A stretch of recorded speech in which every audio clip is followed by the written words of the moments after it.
Amidst a brutal execution, a crying girl desperately apologizes to her fairy Gakken while watching a severed head fall. She reflects that on her 25th birthday, her own head was publicly chopped off. Plunging into darkness, she embraces her fate as a sinner doomed to suffer forever in the lava of hell. Awakened by a familiar feline cry, she groggily calls out for Garatona, the loyal spider fairy who stayed by her side. Startled, she observes her surroundings and realizes she is not in hell but in the childhood room she was barred from for 5 years. Sitting up in bed, the disoriented girl rubs her eyes as she tries to process her impossible awakening. Panicking over her physical state, she frantically asks Gakken what happened while scanning the room for a mirror. Trembling as she grabs a hand mirror, she wonders how long it has been since she last saw her own reflection. Staring in disbelief at her youthful face, she realizes she looks exactly like a 16-year-old. Gasping in shock, the girl drops her hands as the sheer impossibility of her situation sets in. Checking her calendar, she discovers it is the year 1880, rewinding her life exactly 5 years before her execution and 2 months before her father's tragic death. Overwhelmed by the revelation, she concludes that time itself has miraculously reversed. A sudden, desperate realization hits her as she realizes that her beloved younger brother Florenzi must also be alive. Haunted by the burned-in memory of her little brother being executed right before her eyes, she rushes down the hall. Bursting into his bedroom with tears streaming down her face, she rejoices at the sight of him sleeping peacefully. Startled by the sudden intrusion, the sleepy boy opens his eyes and wonders if he is dreaming. Graciela squeezes him so tightly that he cries out in pain from her crushing embrace. Rubbing his eyes adorably, young Florenzi asks his big sister if a nightmare frightened her. Ignoring his confusion, she collapses onto him and wails his name in a fit of overwhelming relief. The narrative shifts to the grim past, revealing that their true nightmare began when their father suddenly passed away. Standing over his fresh grave, young Graciela and Florenzi mourn his unexpected death despite being told his condition was stable. Graciela weeps silently, clutching her black mourning dress as tears slide down her face. Breaking through their grief, Uncle Gale arrives and offers his seemingly heartfelt condolences. Accompanied by his wife Romina and daughter Sonia, the uncle insists the grieving siblings rest while he handles all family affairs. They soon discover the duchy is allegedly facing financial ruin, prompting the uncle to isolate them in a small house under the guise of providing meals and a maid. The illusion of care shatters when their assigned maid abruptly announces they will no longer receive food because the uncle is too busy and Florenzi must start training. Unfazed by their shock, the maid smugly states that she is only following the new master's strict orders. Confronting her uncle's betrayal, Graciela angrily reminds him that he is merely a temporary guardian and Florenzi is the rightful heir. Roaring with misplaced authority, Uncle Gale violently declares that he is no substitute and is the true successor to House Mendoza. Horrified, Graciela finally understands his fake kindness was a calculated plot to steal the duchy, just as he presents a forged royal decree to seal their fate. Looking back on her tragic past, Graciela bitterly regrets trusting her uncle so easily without realizing he was a devil in disguise. Uncle Gale cruelly informs a stunned Graciela that she must start paying rent if she wants to keep living in the house. Knowing her uncle would never provide the required letter of introduction for outside work, Graciela desperately wonders if she could work as a tutor or companion. Taking full advantage of her trapped situation, her uncle maliciously suggests that she become Sonia's personal maid. He looks down at her with a commanding smirk, cornering her into accepting the humiliating demotion. Graciela solemnly reflects that from this very moment onward, her life became exceptionally cruel. While serving tea in her new maid uniform, Graciela is forced to apologize when Sonia violently complains that the drink tastes awful just because Gakken is nearby. Sonia viciously screams at her cousin, calling her completely creepy. Graciela cowers silently, helplessly enduring the relentless torment.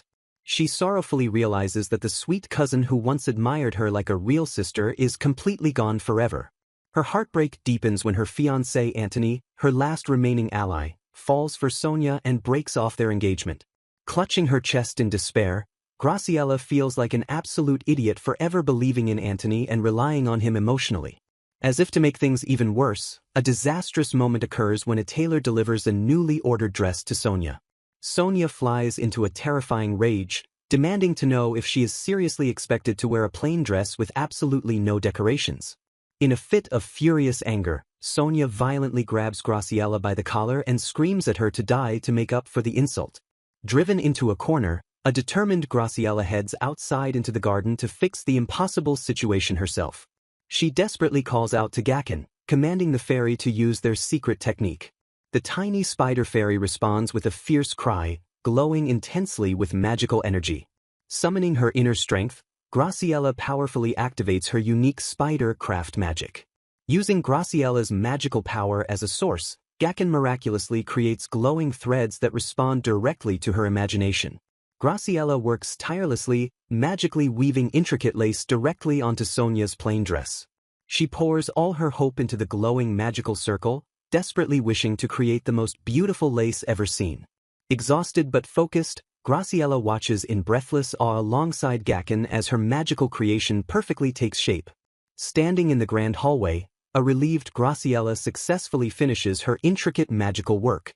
The spectacular lace dress becomes a massive hit at the evening party, instantly improving Sonia's foul mood. Seeing the immense profit, Uncle Gale orders Graciela to forget the rent and exclusively focus on manufacturing the lace for their new business. Despite the blatant exploitation, Graciela accepts her fate because the arrangement finally stops Sonia's beatings and allows her more time with Florenzi. Her desperate hope that the burden would lessen proves completely wrong as she collapses into bed every single night from sheer exhaustion. Walking through the halls with heavy burdens, she faces pathetic whispers from the staff about how the severe magical overuse is rapidly aging and ruining her young body. Utterly broken and pushed beyond her physical limits, Graciela desperately begs her uncle for mercy. Tearfully pleading with her cruel relative, Graciela begs him to at least let Florenzi receive an education, but he angrily shouts that there is no money left for that. Lowering her gaze in quiet resignation, she mutters that she will be fine on her own. Sitting beside her smiling little brother on a modest bed, she silently begs for Florenzi to be spared from this hardship. Florenzi stands in the room looking battered and bruised while clutching a dirty rag in his small hands.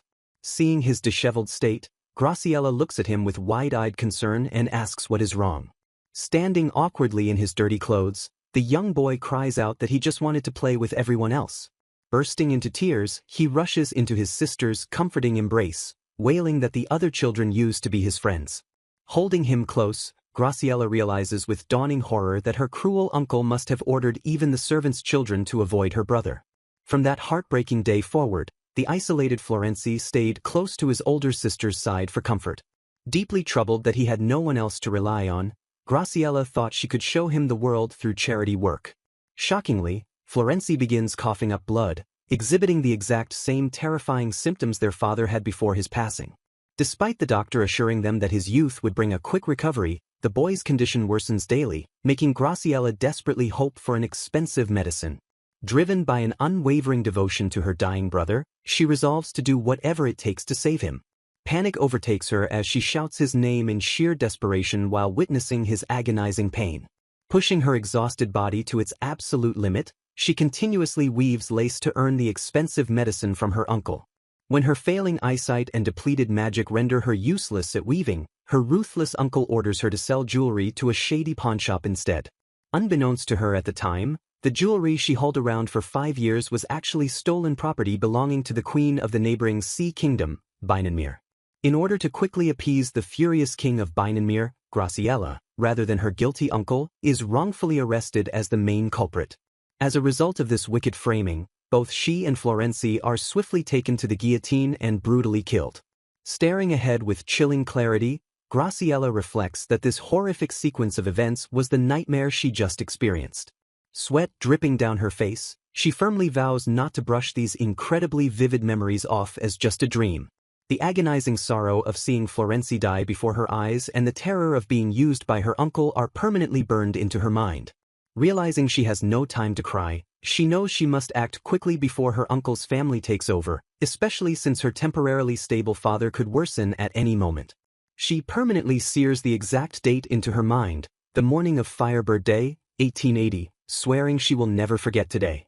Looking down at the breakfast table, a strange missing detail immediately catches her attention.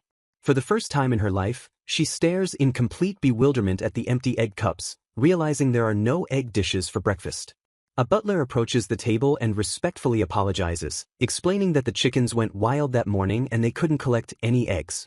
As the memory of a violently shattered egg flashes in her mind, Graciela realizes this precise event confirms beyond a doubt that time has rewound. Steeling her resolve with a fiery new determination, she focuses entirely on what she must do next. Knowing her father will die in 2 months and her uncle's family will usurp her life, Graciela declares she must stop them from stealing the Mendoza title and wealth. Sitting at her desk in the candlelight, Graciela resolves to speak with her father about securing legal authority over the duchy's finances. She reflects bitterly on the previous timeline where her uncle used their father's funeral as an excuse to steal her personal inheritance and Florenzi's support fund. Looking back with regret, she realizes she should have questioned the supposed collapse of the Mendoza duchy since she was the one managing its affairs. Determined not to repeat her past mistakes, she vows to protect her brother Florenzi now that he is alive again. Visiting her sick father in his bedroom, she gently notes that he is looking well today. Her father smiles warmly and agrees, suggesting he might finally be close to a full recovery. Knowing the tragedy that followed his death in her past life, she stares at him intensely and realizes she can no longer just accept his temporary improvement. Startled by her serious demeanor, her father asks why she is acting so formal today. Driven by a desperate need to protect what matters before it can be stolen again, she prepares to make a drastic request. Clutching her chest, Graciela shocks her father by asking him to entrust the duchy's title and estate to the king until Florenzi comes of age. She acknowledges internally that asking her family-oriented father to practically surrender his title is extreme, but she resolves to push the plan forward regardless. Bewildered by the sudden demand, her father stares at her and asks why she would ever propose such a thing. Pressing forward with her demands, she bluntly states she wants to cancel her engagement to Antony and refuses to continue acting as the Duke's representative. Gripping his chest in shock, her father protests that Antony is the man he personally trained to be her husband. Unfazed, Graciela argues that freezing the family's title and fortune will prove there is no point in marrying him. She cynically remarks that if Antony loves anything, it is only the naive, clueless Duke's daughter she used to be. Challenging her father's belief in their noble engagement, she urges him to write to Antony about the frozen assets to expose his true intentions. Her father slumps back in frustration, struggling to comprehend his daughter's sudden and ruthless change in character. Still deeply concerned for her future, he asks how she plans to survive if all the family wealth is frozen. Graciela calmly explains she will use her early inheritance and eventually support herself as a maid or tutor once Florenzi grows older. Rejecting this harsh future, her father asks why she won't just seek help from Uncle Gale, prompting her to warn him about Gale's true ambition to usurp the dukedom. Knowing logical arguments won't sway her kind-hearted father, she emphasizes that Gale's good-natured facade hides the bitter hatred of a spare heir who envies their comfort. Hurt by her accusations against his brother, he asks if she really trusts her uncle so little. He trembles in his bed, deeply unsettled by her cold and sudden mistrust of their own blood. Tears welling in her eyes, Graciela solemnly declares that she trusts absolutely no one except him and Florenzi. Trembling from the trauma of her past life, she confesses how terrified she was of losing everything while desperately trying to protect the family alone. Moved by her emotional breakdown, her father softens and apologizes for not being stronger for her. Reaching out to comfort his sobbing daughter, he insists she has done nothing wrong. Graciela looks up with hopeful tears as her father loudly yields and declares she may do exactly as she wishes. Overjoyed, she cries tears of relief and thanks him while he nervously promises to speak with the king himself. Graciela celebrates her triumphant victory, thrilled that her calculated emotional strategy actually worked. Recalling her tearful performance in front of her shocked father, she proudly thinks about how she successfully protected the family's title and wealth. Staring with wide, innocent eyes, she had delivered a flawless apology for all the hardships he faced. When her father worriedly asked about her own happiness with her fiancé Antony, she brightly smiled and declared she would live only for Florenzi. Internally, she bitterly reflected that a future with Antony would have only brought her absolute despair despite her past hopes. Maintaining her facade, she calmly told her father she had no desire to marry and suggested they find another suitor if Antony agreed to break the engagement. She solemnly insisted that she was nothing more than a useful cog in the Mendoza household. Smiling gently, she added that a well-functioning cog was exactly what little Florenzi desperately needed right now. With their mother dead and father bedridden, She firmly resolved to become a mother figure and protect her brother at all costs. Overwhelmed by her selfless dedication, her bedridden father gazed at her with deep sorrow. He lowered his head in troubled silence, painfully conflicted by his daughter's heavy sacrifice. Finally giving in, he agreed to start by sending a letter to Antony while Graciella eagerly assisted him. She immediately warned him to keep the plan a secret so they could avoid a furious confrontation with Uncle Gale and spare Florenzi from unnecessary worry. Nodding in agreement as he drafted the letter, her father promised to pay Antony extra compensation for the broken engagement. Taking her plan further, Graciella cleverly suggested they secure royal palace jobs for the household staff under the guise of resting her poor health. Her father noted that Florenzi's education belonged in the capital but agreed that escaping their uncle's reach was much safer. Dipping his feather quill into the inkwell, he promised to think deeply about their next steps. Graciella narrates that her father immediately sent the cancellation letter to Antony right after she dismissed most of the servants. Since the household cook only arrived at night, Graciella happily took over preparing breakfast and lunch herself. She carefully planned a hearty three-course meal consisting of chicken broth, stuffed baked turnips, and a rich seafood pasta stew. Tying back her hair, the young noblewoman worked tirelessly at the hot stove to prepare the grand feast. Steam billowed from the heavy pots as the fresh ingredients simmered perfectly over the roaring fire. Grateful that she remembered these recipes from her past life, she resolved to get Florenzi used to her homemade cooking since they could no longer afford luxury meals. Her heart swelled with absolute joy when Florenzi eagerly dug into the food and declared it was incredibly delicious and full of love. A few days later, a peaceful silence settled over the estate as a small bird flew past the window. Graciella burst into the room clutching a sealed letter, her face glowing with pure ecstasy as she announced her victory to Gaken. She happily cheered alongside the tiny fairy, revealing that she had successfully frozen the family's title and assets with the king's direct approval. Clutching the royal decree to her chest, she marveled at the impossible reality of using her second chance at life to save her family from ruin. Looking down affectionately at her confused fairy companion, she softly wondered if Gaken was the one who magically reversed time. A warm, hopeful smile graced her face as she looked toward a bright future she finally had the power to change. Sitting by her ailing but alive father with Florenzi nearby, Graciella finds comfort in knowing she is no longer alone. She resolves to take things one step at a time to actively avoid the unhappy future she previously lived. Smiling brightly against the wind, Graciella fiercely vows to survive and thrive in this miraculous second life. Her newfound optimism falters as she stares in absolute shock at a completely plain, unadorned dress displayed on a mannequin. Meanwhile, a man informs her father that Antony has officially agreed to break off the engagement. Handing over a document, her father expresses disgust that Antony greedily demanded additional compensation to end the arrangement. Graciella calmly interjects that it isn't surprising since there was never any love between them from the very start. Despite her cool outward demeanor, she internally admits feeling a bit nervous even though her plan is going smoothly. Her uncle smoothly chimes in, reassuring her father that Graciella did absolutely nothing wrong in this situation. The uncle casts a slightly sinister glance in her direction as if seeking her agreement. Putting on a sweet, innocent facade, Graciella cheerfully agrees with her father. Sighing heavily over reporters discovering the broken engagement, her father gently suggests she stay hidden at the mansion for a while. To his absolute bewilderment, Graciella boldly declares she must attend tonight's party. Her father stares at her in sheer shock, frantically questioning why she would do such a thing. Graciella firmly explains that she needs to show the public her true character. She passionately declares she refuses to be seen as some tragic girl, wanting to prove she is living happily and strong.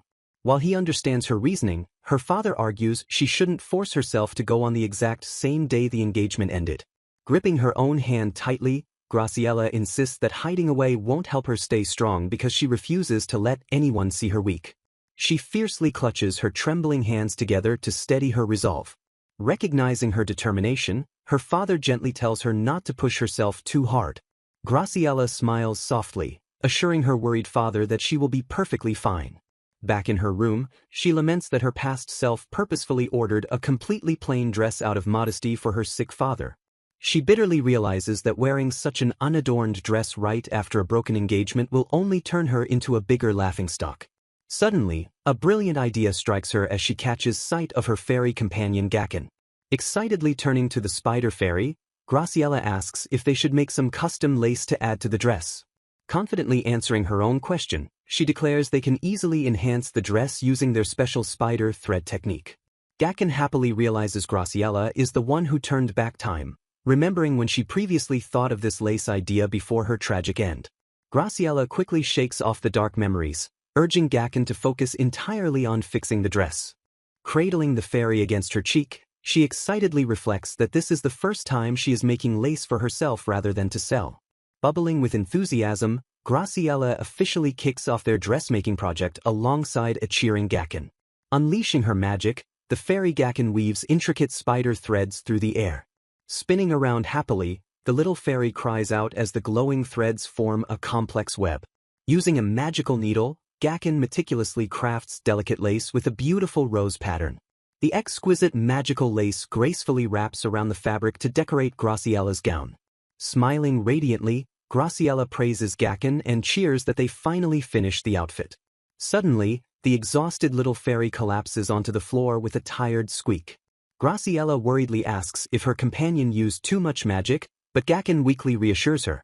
Regaining her confidence, Graciela proudly declares that since the Mendoza family is full of powerful magic users, this minor exhaustion is nothing to worry about. Thanking Gakken for the wonderful dress, Graciela excitedly announces that it is time to go see Florenzi. Standing gracefully by the window, Graciela looks absolutely breathtaking in her newly enchanted gown. Florenzi's eyes sparkle with awe as he gasps that his big sister looks just like a real princess. Blushing at his dazzling praise, Graciela silently resolves to pay more attention to her appearance from now on just to see Florenzi so happy. Bouncing with excitement, the young boy declares that whoever gets to be with her is incredibly lucky. The innocent comment strikes a nerve, causing Graciela's smile to falter as she remembers her tragic romance. Noticing her sudden shift in mood, Florenzi hesitantly asks if something happened with her fiancé Antony. Shaking her head gently, Graciela assures her brother that he has done nothing wrong. Turning her gaze toward the night sky, she confesses that she actually broke off her engagement with Antony. Florenzi looks down with a guilty expression and apologizes for unknowingly bringing up a painful subject. Overflowing with affection, Graciela pulls her little brother into a warm and comforting embrace. She realizes she should have just been honest from the start, knowing Florenzi is strong enough to handle her secrets. Peeking over her shoulder, Florenzi's face lights up as he notices Gakken is coming along. Graciela chuckles warmly and playfully commends her brother for noticing her little companion. She excitedly boasts about Gakken's unexpected talent, explaining how the fairy used enchanted thread to perfect her hair and makeup. Smiling brightly, Florenzi politely asks the little spider fairy to take good care of his big sister. Waving her off, the supportive young boy tells Graciela to go out and have fun tonight. Graciela smiles fondly and promises she will as she thanks him for his encouragement. Gazing out into the serene evening, Graciela feels a renewed sense of purpose knowing her brother is safe. She lingers for a tender moment, embracing the sleeping Florenzi to cherish his warmth before she leaves. Soon after, a noble horse-drawn carriage travels steadily down the cobblestone streets toward her destination.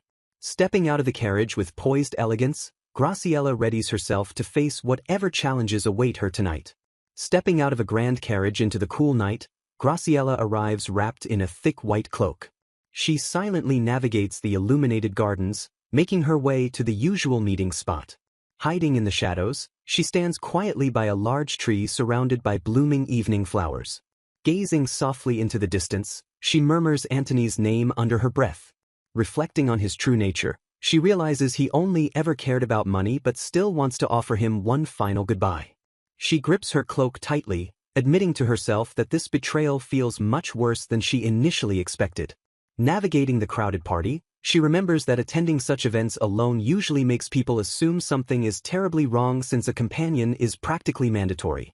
She overhears the surrounding nobles whispering in shock, wondering if the scandalous rumors of her broken engagement have already spread across high society.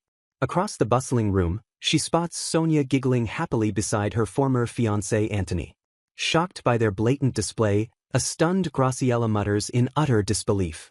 Trembling with dark frustration, she questions if she is the only one suffering while Antony carelessly flaunts his new romance less than a day after their breakup. Regaining her composure, she coldly calculates that their foolish behavior actually works perfectly in her favor. Approaching the couple with a polite smile, she casually asks Anthony if he is attending the event with Sonia tonight. Sonia maliciously mocks Graciela, feigning sympathy while insisting that she shouldn't worry about the supposedly tough situation. Anthony merely averts his gaze and gives a dismissive confirmation as the crowd watches the tense exchange. Playing the part of the gracious victim, Graciela bows her head and politely thanks her cousin. Maintaining her flawless facade, she bids them a good evening and loudly wishes the new couple true happiness. The surrounding nobles immediately begin gossiping, praising Graciela's bravery while condemning Anthony for cheating on the poor, crying girl. Walking away from the scene, she listens to the crowd murmur that she clearly wasn't the bad one in this scandalous affair. Safely out of sight, Graciela beams with triumphant joy and praises her own perfect acting. She happily realizes that she only has to wait for the rumors to spread, ensuring everyone fully blames Anthony for the sudden breakup. Strolling down the moonlit garden path, she leaves the crowded hall behind to enjoy the peaceful night air. With a bright, relieved smile, she breathes deeply and prepares for her next move. Deciding to lay low until the drama settles, she plans to go down and enjoy the beautiful rose viewing season alongside Gakken. Suddenly, a terrified scream shatters the peaceful quiet of the night sky. The piercing cry echoes violently through the dark gardens, instantly catching her attention. Graciela turns sharply toward the garden pavilion, her eyes wide with alarm. A strange magical slash cuts through the air nearby as she confusedly wonders what just happened. She stands frozen among the blooming roses, tightly clutching the tiny spider fairy to her chest. Before she can react, she watches in horror as a mysterious hooded figure violently grabs another girl from behind while the victim desperately asks what she should do. Sighing as she carries a heavy load, a maid wonders if the unfamiliar young girl standing before her is a foreign guest. Graciela gently asks what is wrong just as her fairy companion Gakken lets out a sudden, surprising noise. Holding a single shimmering pearl up to the light, Graciela notes that one is missing from the collection.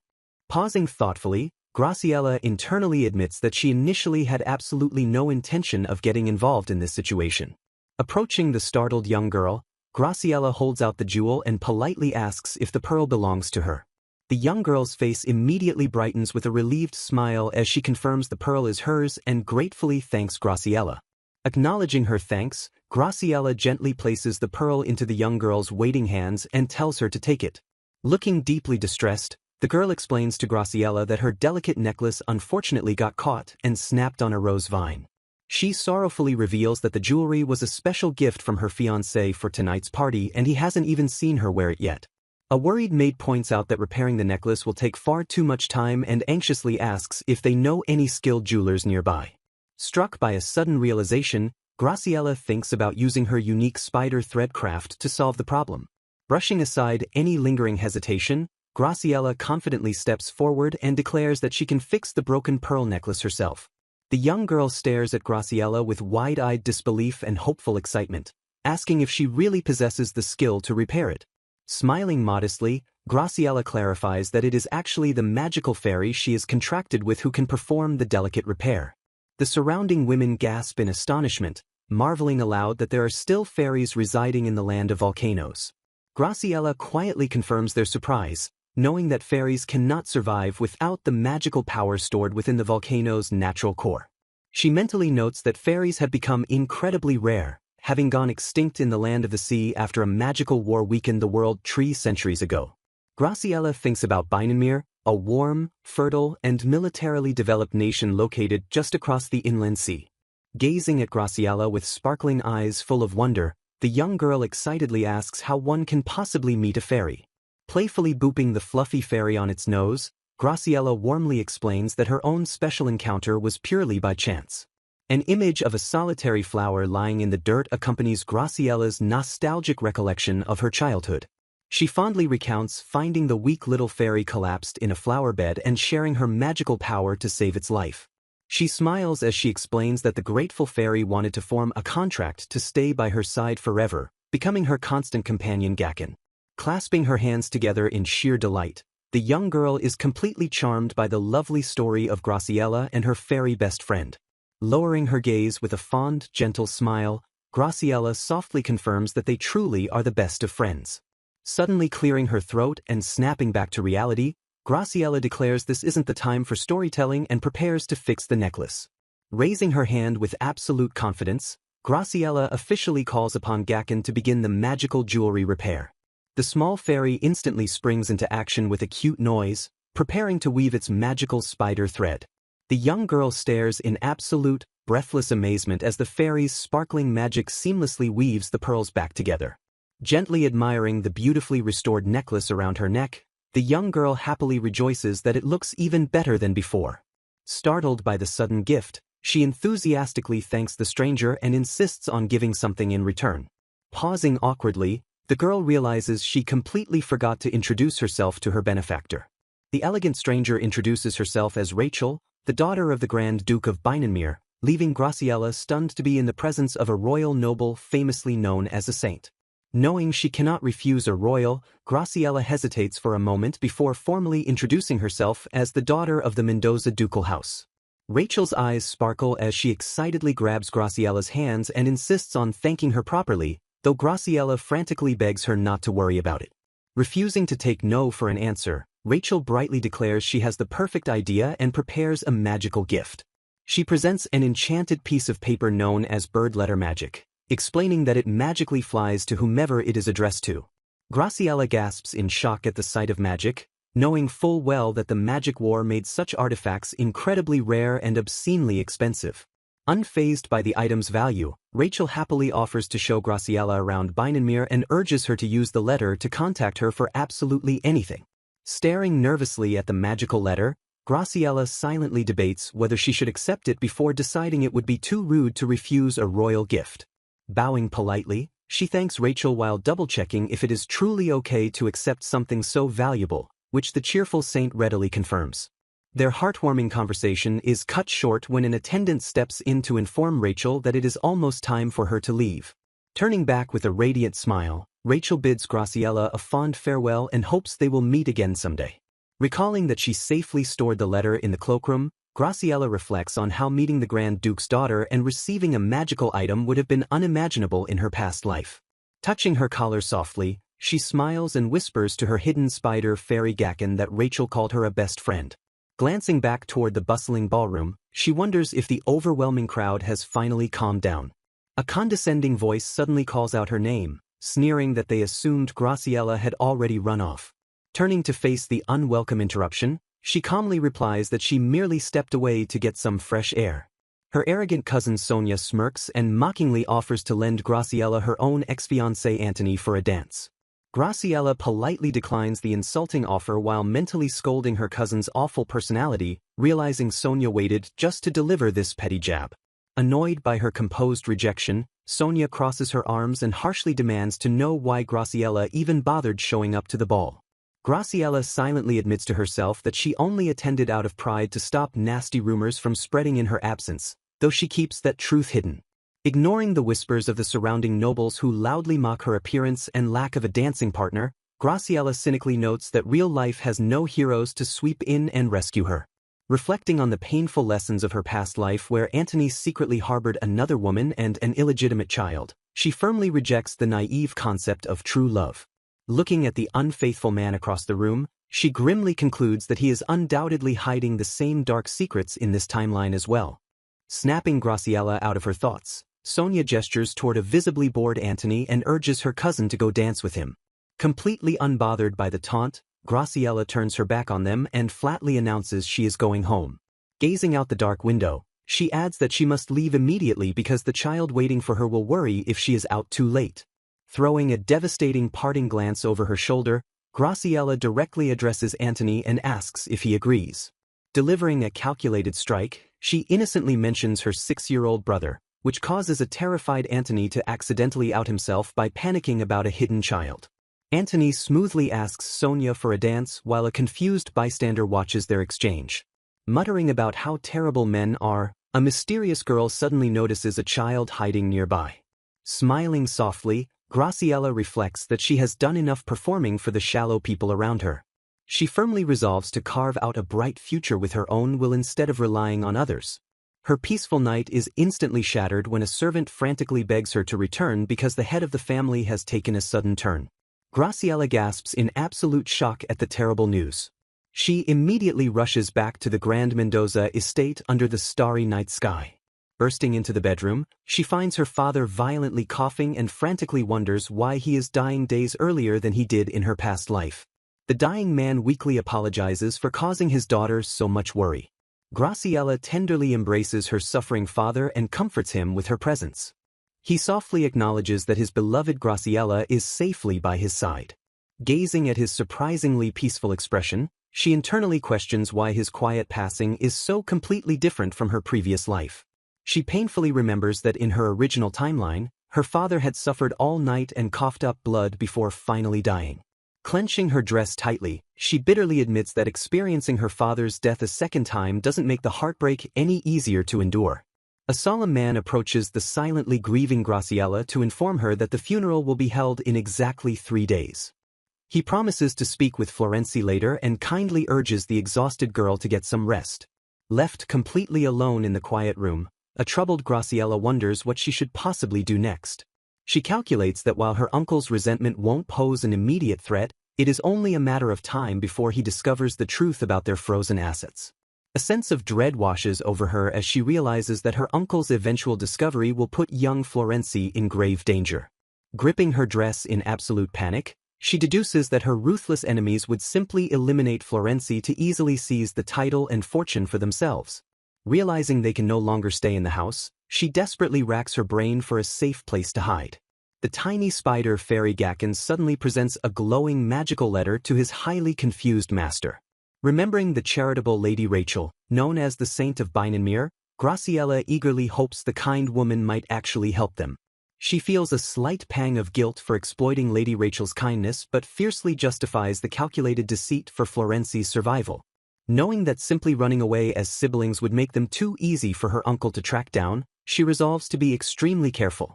She thoughtfully muses that traveling as a mother and child would draw significantly less unwanted attention. Struck by a brilliant idea, she triumphantly declares to a cheering Gakken that they will completely disguise themselves as a mother and her son. She quickly calculates the sheer difficulty of passing herself off as a mother to a 6-year-old child when she is only 20.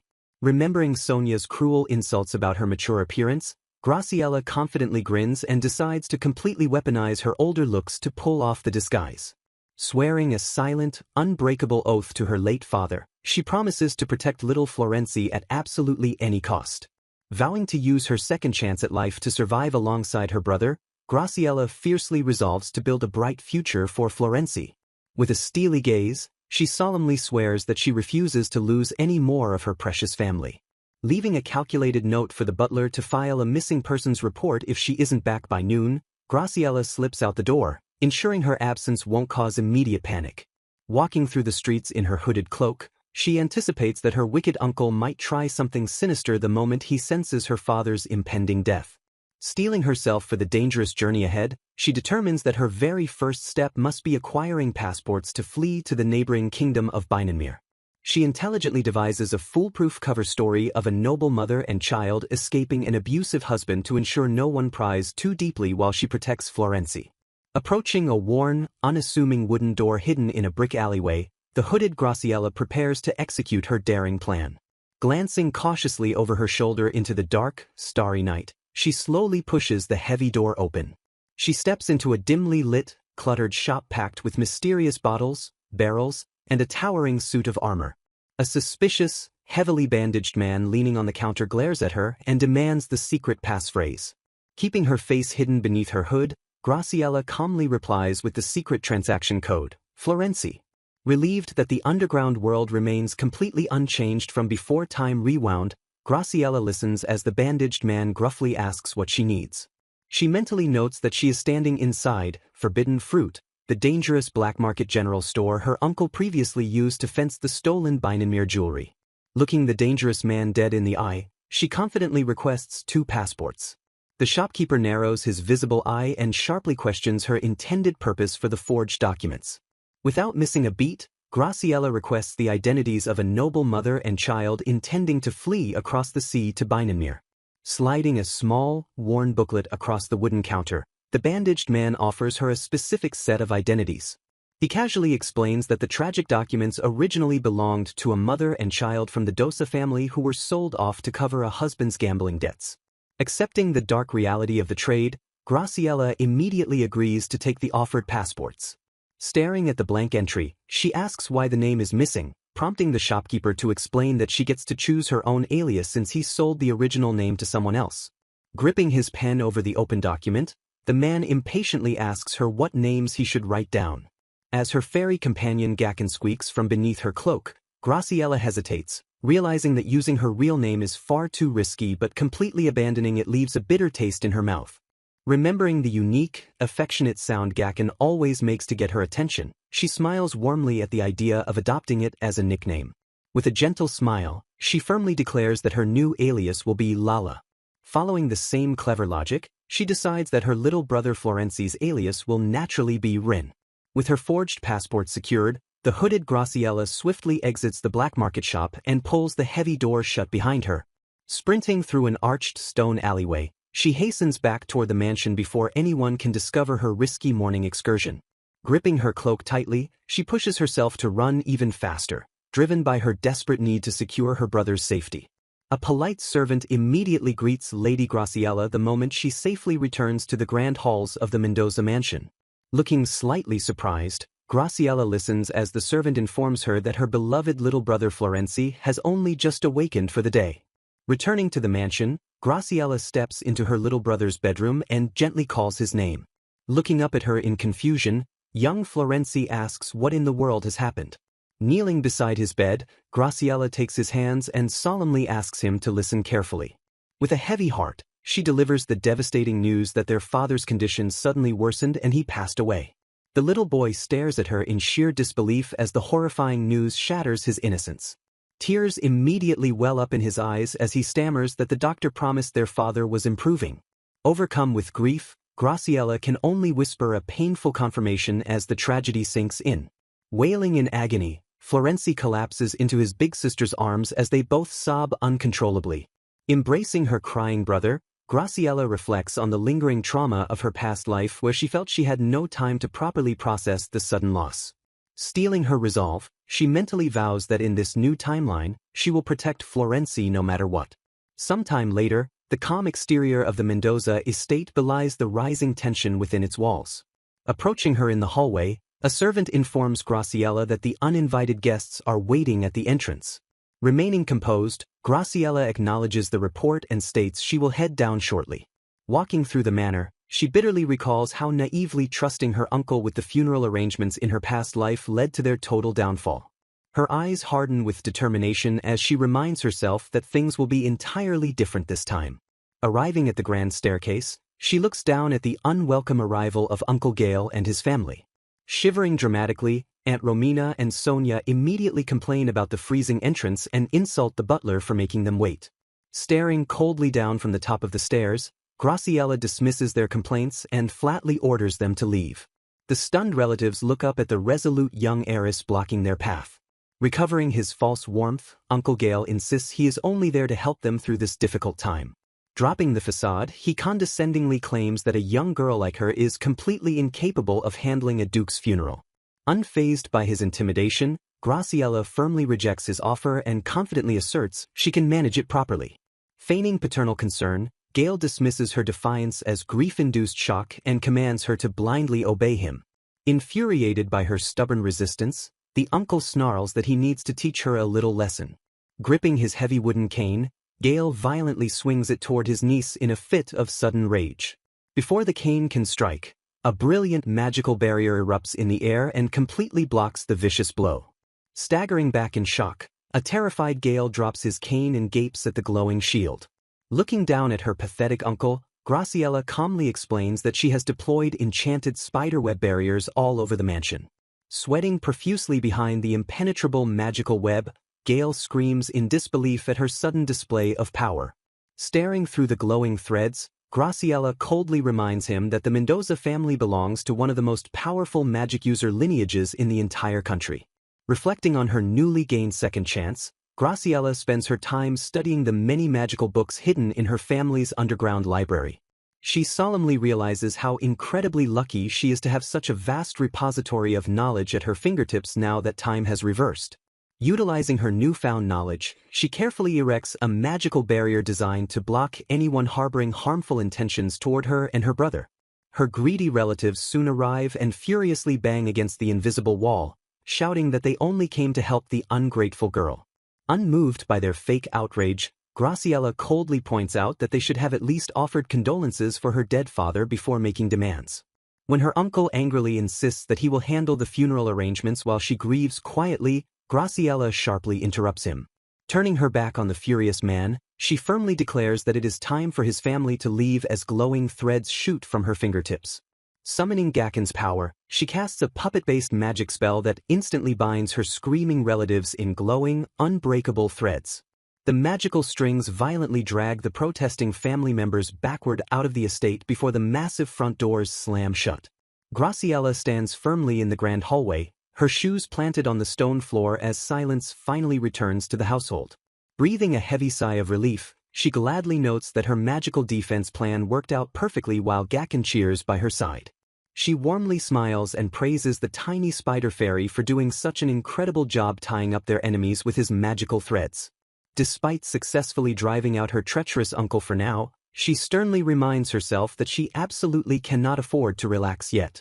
Knowing her uncle will inevitably strike again, she solidifies her strict timeline to finish the funeral arrangements tomorrow and completely abandon the estate shortly after. Pushing her heavy worries aside, she gently opens the bedroom door and softly calls out her little brother's name. She finds the young boy sitting completely still on the grand sofa, staring blankly ahead with a heartbreakingly hollow expression. Taking a seat beside him, she tenderly asks if there is anything he wants for dinner, but he quietly mutters that he isn't hungry. Gently warning him that he won't feel better if he starves, she listens empathetically as he tearfully admits how intensely he misses their father. She pulls him close and firmly encourages him to keep moving forward, reminding him that their late father would be absolutely devastated if he lost his spirit. Trembling with grief, the devastated young boy points out the cruel reality that both of their parents are now gone forever. Graciela grimly reflects on the tragic past, recalling how their fragile mother tragically succumbed to a terrible epidemic exactly 2 years ago. She remembers that despite their father's deep devotion, their sickly mother spent most of her time at a distant retreat, leaving Florenzi feeling completely disconnected from her. Overwhelmed by his compounding losses, Florenzi bursts into heavy tears and agonizingly cries out that everyone he loves is leaving him behind. Cupping his tear-stained face, an unyielding Graciela fiercely vows that she will step up and become his new parent from this day forward. Looking deeply into his eyes, she promises to stay permanently by his side and protect him until he safely grows into an adult. Desperately wanting to ease his immense pain, she gently begs her little brother to stop crying and find comfort in her presence. Staring up at his older sister with wide, tear-filled eyes, Florenzi is visibly moved by her unwavering emotional declaration. When the confused boy asks if she is abandoning marriage just to stay by his side, she quickly reassures him that getting married simply isn't her priority in life. Hugging him tightly, she silently decides to hide the terrifying truth about their greedy uncle's murderous plot until Florenzi is much older and stronger. Trusting his beloved sister completely, a finally calmed Florenzi leans into her warm embrace and quietly accepts her comforting promise. Graciela firmly agrees with her inner thoughts as she finalizes her daring escape plan. Gazing fondly at her little brother, she acknowledges that Florenzi is just a vulnerable child who desperately needs her protection right now. A confused Florenzi innocently asks Graciela what she meant when she previously claimed she would act as his parent. Throwing her arms wide with an enthusiastic smile, Graciela brightly suggests they flee across the sea to Beinenmere and enjoy a peaceful life pretending to be a mother and child. She excitedly reveals that she has already picked out their aliases, deciding they will live safely under the fake names Lala and Rendosa for the foreseeable future. Staring up with big, bewildered eyes, the young boy questions why they must go to such extreme lengths as leaving their home country entirely. Lowering her gaze in solemn reflection, Graciela gently explains that their homeland holds too many painful memories of their late father and they desperately need time away to heal. Looking down at her little brother, she softly theorizes that shedding her true identity might be the only way forward.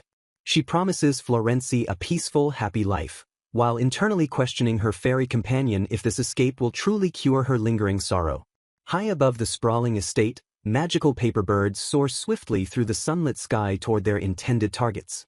Watching the enchanted origami take flight from the balcony, a fascinated Florenzi marvels at the impressive bird message spell. Graciela reveals that the magical letters contain a desperate plea for help, explaining their father's sudden passing and their dire situation. Leaning against the open window frame, Graciela thoughtfully wonders if Lady Rachel is still in Volcano so she can beg for her assistance in person. She guiltily worries that leveraging her father's tragic death to secure the famously saintly Lady Rachel's help is a cruel manipulation of kindness. Doubts continue to plague Graciela's mind as she considers that burdening a complete stranger with her family's massive crisis is incredibly selfish. Clenching her fists with steely determination, she fiercely vows to do whatever dirty work is necessary to ensure Florenzi's absolute survival. A gloved hand firmly presses a wax seal onto a fresh document with a resounding thud.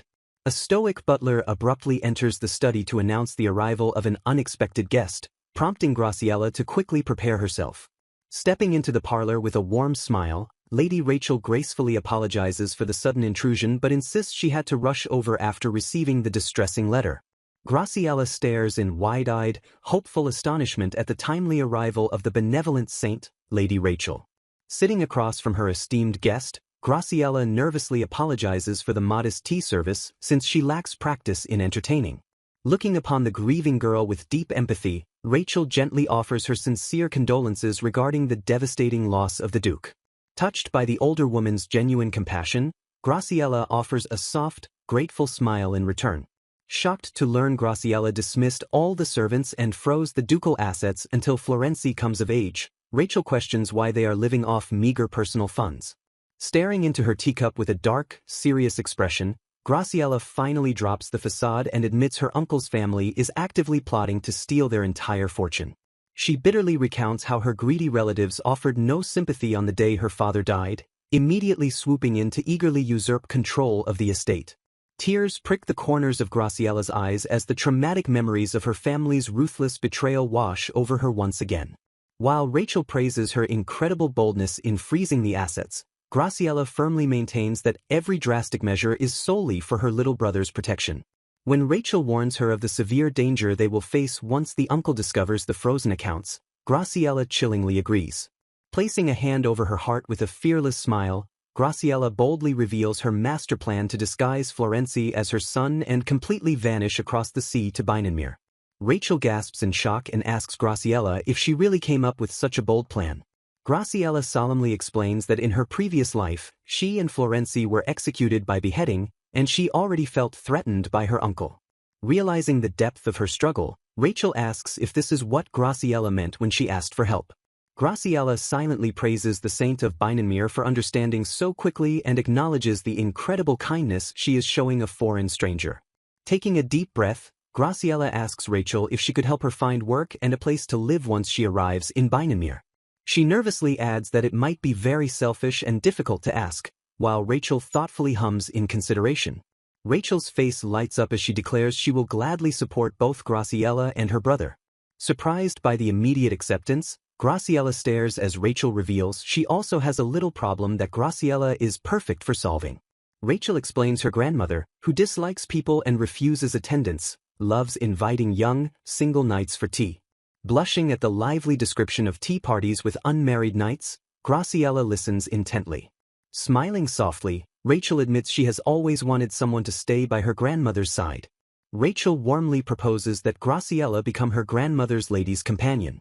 She reassures Graciela that the garden is beautiful and peaceful, and there is an unused detached building where she and Florenzi could live. Graciela listens as she considers the role of a lady's companion, which requires serving and staying close to the mistress for long periods. Hesitant, Graciela confesses she isn't confident she can be liked without her status as the daughter of House Mendoza. Rachel gently reassures her that her tea was delicious and her grandmother will surely love it, though Graciela remains slightly worried due to her lack of experience. Realizing a lady's companion position in a quiet countryside would be a wonderful, safe opportunity for Florenzi, Graciela strengthens her resolve. Bowing her head slightly, Graciela formally accepts Lady Rachel's generous offer. Rachel beams with relief and claps her hands together happily. Changing the subject, Rachel asks why Graciela is pretending her brother is her son. Graciela explains that an older sister and little brother moving alone to another country might attract unnecessary attention. She elaborates that pretending to be a mother protects her from dangerous men and Dieter's unwanted romantic advances. Graciela confidently asserts that pretending to be married will actually help her in many situations. Impressed by her foresight, Rachel smiles and notes how thoroughly prepared Graciela is for this journey. Filled with determination, Rachel excitedly declares they should start getting ready right away. The scene transitions to the outside of a grand estate under a cloudy sky. Rachel generously promises that her staff will take care of all of Graciela's belongings. A carriage departs as Graciela reflects on Lady Rachel's offer to send her things ahead to Bynamere. Enjoying a cup of tea, Graciela realizes this means she only needs to pack for the 3-day boat trip. The little spider fairy Gakken plays happily beside her as the chapter ends. Gakken gives a tiny, reassuring magical sound as he finishes his patrol. Looking around the meticulously prepared room, Graciela notes that even her loyal fairy made sure absolutely everything was perfectly ready for their escape plan. Staring at the glowing magical circle that activates whenever someone with ill intent tries to enter the mansion, she wearily wonders how many times it has reacted today. She reflects on Gakken's recent scouting report, which revealed that strange men dressed entirely in black were lurking outside. Deducting that these shadowy figures are planning to kidnap them, she realizes her uncle sent them because she is getting in the way of him taking charge of her father's funeral. Meeting with a solemn undertaker, Graciela finalizes the arrangements for her father's real funeral to be held quietly at dawn with only her and Florenzi in attendance. Knowing her greedy uncle would never accept being excluded, she explains that she cleverly hired a professional undertaker to arrange a second, completely separate fake funeral. She lays out her brilliant scheme, confident that her uncle will happily lead the fake funeral without ever realizing it is a setup to buy them time to secretly leave the capital. The glowing magical circle suddenly fades away, prompting Graciela to excitedly wonder if her carefully timed letter has finally arrived. Staring at a perfectly sealed envelope, she confirms that she sent a letter this morning formally asking her uncle to serve as the host for the fake ceremony. Sitting quietly at her vanity table, she concludes that the mysterious men outside were definitely sent by her uncle to intercept her. Her thoughts are suddenly interrupted when Florenzi peeks through the door and hesitantly calls out for his mom. Bursting into the room, he quickly catches himself and awkwardly gasps as he spots his sister's mature new disguise. Blushing heavily under her new persona, Graciela gently corrects him and reminds him to call her Ren from now on. She nervously apologizes for still getting used to the complex disguise, but Florenzi warmly reassures her that she will be absolutely great when it matters most. Graciela bitterly notes the irony that she was the one who originally suggested pretending to be mother and son, prompting her brother to brightly promise he will do his absolute best. When Florenzi walks in carrying a large pillow and asks when his mom is going to sleep before their big day, Graciela gently agrees that it is time to rest. The two siblings quickly settle into the grand bed together, finding immense comfort in each other's presence under the flickering candlelight. Graciela reasons that sleeping together serves as both vital protection from their treacherous uncle and perfect practice to help them act like a real mother and child. Deep down, she honestly admits to herself that simply having little Florenzi safely sleeping nearby puts her anxious heart completely at ease. Gazing softly at his resting face, she wonders if she is secretly the one selfishly asking him to sleep beside her just for her own peace of mind. Despite his comforting presence, tears well up in her eyes as she realizes her shattered nerves might keep her awake on the eve of their final goodbye to their beloved father. The sun finally breaks over the horizon, casting a solemn dawn light across the sprawling estate as the tragic day of the funeral arrives. Standing quietly in the pouring rain under a large umbrella, Graciela dresses in deep mourning attire while keeping Florenzi close by her side. Staring down at her father's peaceful face, she steels her resolve by remembering that she must endure even when her heart feels completely torn apart by sorrow. She fiercely reminds herself that time keeps moving forward, and if she drowns in her emotions, she will become weak and allow her enemies to take advantage of them. Looking toward the heavens, she makes a solemn vow to her late father that she will protect Florenzi at all costs and begs her parents to watch over them from above. With the dawn funeral successfully completed, the morning sun fully illuminates the bustling city as they prepare to enact the final phase of their escape. Standing before the grand gates with a heavy suitcase in hand, Graciela looks back one last time and gently calls out her brother's name. Smiling warmly at her side, Florenzi tightly grips his sister's hand and eagerly agrees that it is finally time to go and start their new life. Graciella and Florenzi walk quietly away from the estate, ready to begin their daring escape. A furious man in a top hat suddenly appears and screams Graciella's name in pure rage. Her enraged uncle storms toward them, furiously demanding to know if she truly froze the Duke family's title and assets. He viciously accuses her of breaking their agreement and demands to know if she thought their deal ended just because her father died. Maintaining a perfectly calm demeanor, Graciella smoothly feigns ignorance and tells her furious uncle to take his complaints directly to His Majesty the King. Sensing immediate physical danger, Graciella frantically cries out for her fairy companion Gaken to take defensive action. The sudden deployment of glowing magical threads violently repels her uncle backward with incredible force. Suspended helplessly in a magical web over the cobblestone street, the bewildered man stammers in complete confusion. Graciella softly thanks her brave little fairy for acting so quickly to protect them from harm. Struggling furiously against the unbreakable threads, her uncle angrily accuses Graciella of being behind the bizarre trap. Feigning complete innocence with a sly smile, Graciella casually replies that she has absolutely no idea what is happening. He desperately accuses her of placing strange magic around the mansion to lock everyone out while she coolly insists the spell only repels those with ill intentions.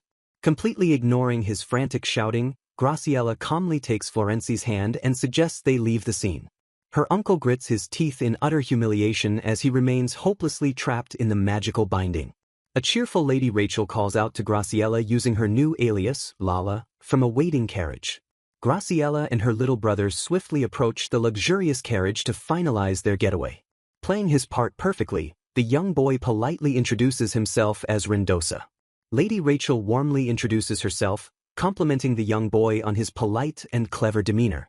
Confirming that her diplomat fiancé is staying behind in Volcano, Rachel graciously invites the disguised siblings into her carriage. Graciella expresses her deep gratitude for the safe passage while Rachel warmly insists the pleasure is entirely hers. The heavy carriage finally lurches forward, beginning its journey through the bustling city streets. Peering curiously out the carriage window, Lady Rachel wonders aloud about a sudden commotion happening outside. Outside, the trapped uncle dangles humiliatingly in the magical web while desperately begging the gathered crowd for help. The amused bystanders completely misinterpret the scene, assuming the struggling nobleman is merely a street performer putting on an entertaining show. Graciella watches the pathetic public display with a cold, unbothered expression. She mentally declares that it is finally time to end this miserable chapter of their lives. As royal knights forcibly detain the struggling man, he wildly curses Graciella as a wicked woman using witchcraft. His face twisted in absolute fury, the defeated uncle screams Graciella's name one final time as she slips away forever. Staring coldly ahead, Graciella fiercely vows that she will gladly play the role of a villain or a witch if it means keeping her brother safe. As the carriage speeds away from the city limits, both women express their profound relief to finally be safely on the road. Reflecting on their journey, Graciella notes that it takes a 3-hour carriage ride from the royal capital of Volcano to the port town, followed by a 3-day ship voyage to reach Bynamere. Continuing her train of thought, she feels relieved that they successfully passed inspection and crossed the border without any issues. Looking at their forged documents, she confirms that she will live as Lala Dosa and Florenzi as Rendosa in this new land of Bynamere, successfully avoiding a miserable future at the hands of their uncle's family. Standing on the ship's deck, Graciella warmly tells her little fairy Gaken that they must do their best in this new life as her brother walks ahead. Fully embracing their new identities, she happily calls out to him as Ren, and he responds with a bright smile by calling her mom. Filled with unwavering determination, Graciella vows to survive no matter what and raise Florenzi into a fine young man. Taking in the bustling port city before them, Graciella announces that they have finally arrived in Bynamere. As they disembark, the little fairy lets out an excited chirp from beneath Graciella's dress. Smiling at the hidden fairy, young Florenzi happily notes that Gaken is feeling quite lively today. Relieved to be inside the city, Graciella silently reflects on her earlier fears of being denied entry since Bynamere has no fairies, quickly brushing it off when Florenzi looks at her questioningly. Their quiet moment is suddenly interrupted as a familiar voice calls out Graciella's new alias. Rushing over to greet them, Rachel explains that she has prepared a carriage to take them straight to her grandmother's house and even arranged a smaller one specifically for Ren. Graciella's eyes widen in pleasant surprise at Rachel's incredibly thoughtful and thorough preparations. As an attendant calls for the saint's attention, Rachel briefly turns away and promises to be right with them. Taking a moment to gather themselves, Graciella and Florenzi patiently wait for Rachel to finish her business before they depart. Soon after, the group leaves the port city behind, their elegant horse-drawn carriage traveling steadily down a quiet, wooded road. Settling into the carriage ride with a heavy sigh, Rachel tells Graciella that she needs to explain a bit more about her grandmother. Introducing the formidable woman, Rachel describes her grandmother as Delma von Falkenhayn, a stern and imposing marchioness. Rachel explains that because her mother is the marchioness's youngest daughter, she is only a granddaughter from the maternal line, a detail Graciella quickly notes. Clarifying the cultural dynamics, Rachel points out that in Beinamir, noble families tend to heavily favor grandchildren born from the son's side of the family. Empathizing with her situation, Graciella replies that she was never doted on by her own grandparents either, noting that nobles in Volcano similarly lack strong familial attachments. Nodding in agreement, Rachel confesses that her own relationship with her grandmother is distant and far from warm. When Graciella deduces that the Marchioness must have a grandchild from a son, Rachel confirms it was her beautiful cousin Irma, who was raised like a princess and trained explicitly to marry into royalty.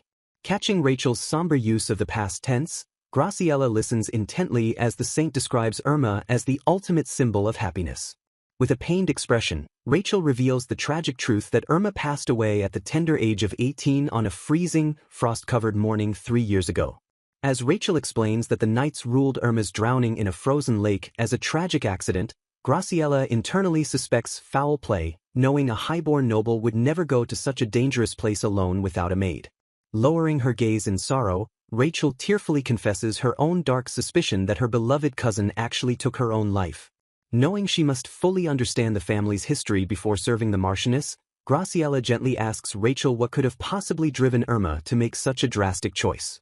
Rachel theorizes that the Marchioness's overwhelming expectations deeply burdened the frail Irma, especially since rumors suggested she might never be able to bear children to fulfill her royal duties. Staring solemnly out the carriage window, Rachel sighs and admits that despite all the theories, no one will ever know the true reason behind Irma's tragic death. Graciella notes that after Irma's death, grandmother started avoiding people more than ever and silently decides to keep this troubling information from Florenzi.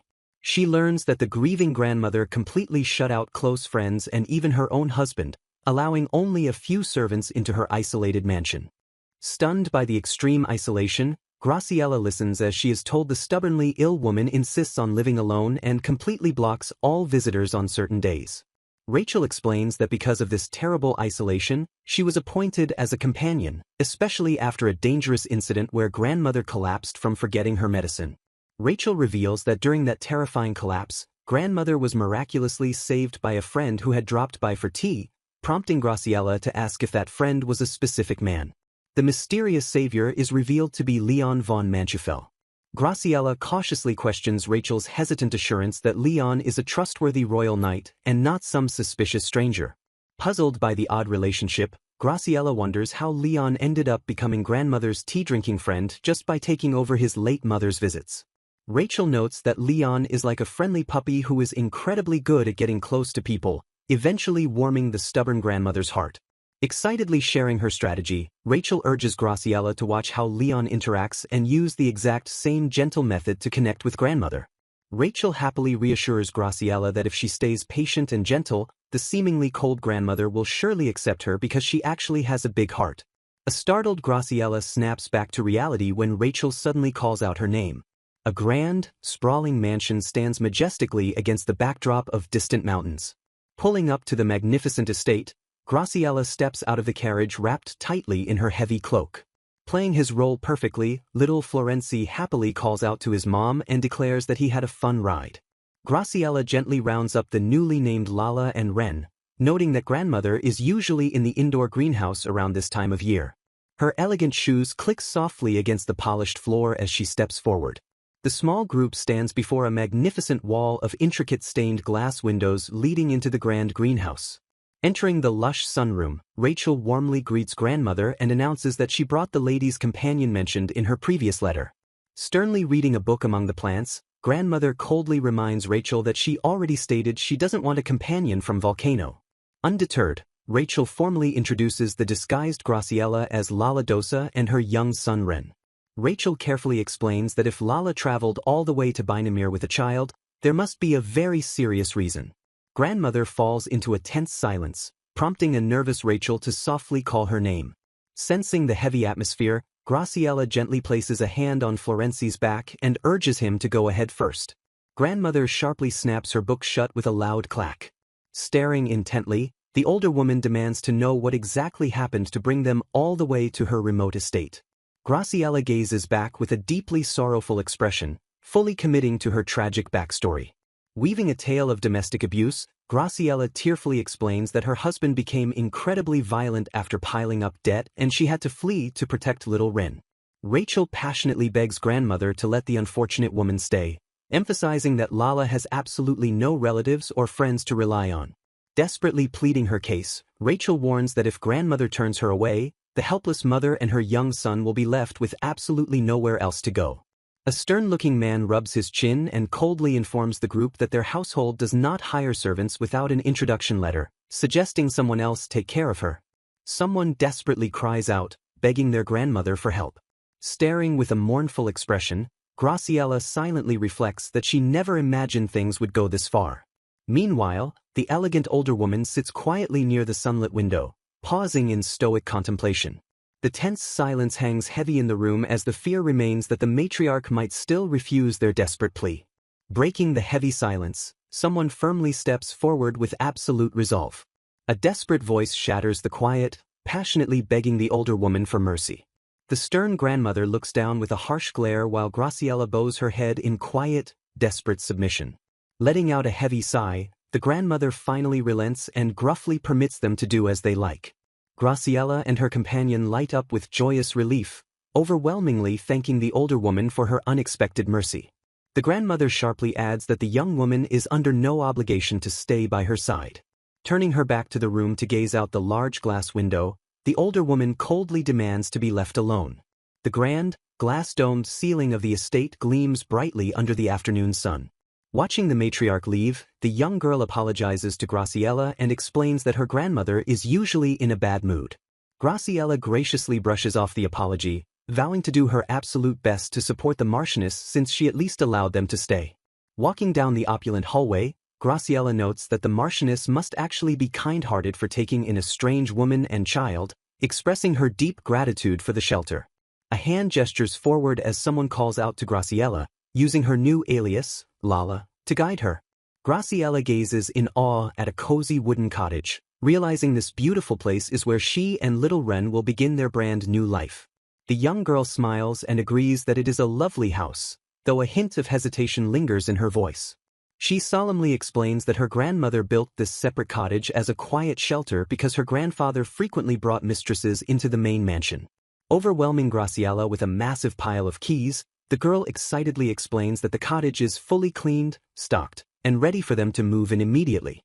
Pausing with a worried expression, the young girl gently asks Lala to look after her grandmother.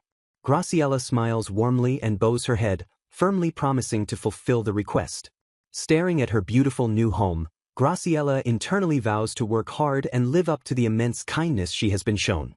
She decides to take it easy for just one day to settle in before officially starting her new duties as an attendant tomorrow. Inside the comfortable cottage, Graciela cheerfully serves a fresh pot of tea to a relaxed Florenzi and her squeaking fairy companion. The young boy's face lights up with pure joy as he excitedly realizes she made him milk tea. Florenzi happily remarks that the house is incredibly beautiful, while Graciela lovingly agrees that this peaceful life is more than they could have ever hoped for. Graciela smiles warmly as she reflects on how the advanced magical appliances in Binamir make everyday life wonderfully easy. She marvels at how completely different this is from the Volcano Kingdom, grateful that enchanted stones and magic-powered fridges keep Ren's milk tea perfectly cold without needing heavy wood or ice. Graciela's delicate hand firmly grasps a warm teacup as she prepares to tackle the day's tasks. Sitting comfortably in the elegant parlor, Graciela gently explains to her attentive brother that she learned about Binamir's customs during their long ship voyage. She elaborates that the artificial magic cores used in Binamir actively repel natural spirits, explaining why the fairies fled to their homeland of Volcano. Smiling warmly as Gakken magically produces a sugar cube, Graciela realizes she never would have met her beloved fairy if she had been born in this country. Delighted by her brother's enthusiastic agreement, she lovingly asks what he would like to eat for dinner. Her little brother beams with bright innocence and declares he wants to try food that they cook together. Staring at her pristine teacup, Graciela silently laments her complete lack of culinary knowledge, admitting she wouldn't even know how to prepare a raw potato. She painfully remembers her past mindset where she believed her high status meant she never needed to learn practical survival skills. A somber memory surfaces of little Florenci standing beside their father's sickbed, solemnly telling her that people do not live forever. The mature little boy earnestly explains that he wants to gain the power to live independently because their wealth and helpers might suddenly vanish. Stunned by his profound wisdom, Graciela realizes her young brother has been contemplating their survival ever since their father passed away. Gripping his shirt, Florenci heartbreakingly confesses that learning to survive means he won't ever have to collapse from hunger. He flashes a determined look, realizing that gaining these practical skills means he can finally be the one to help her.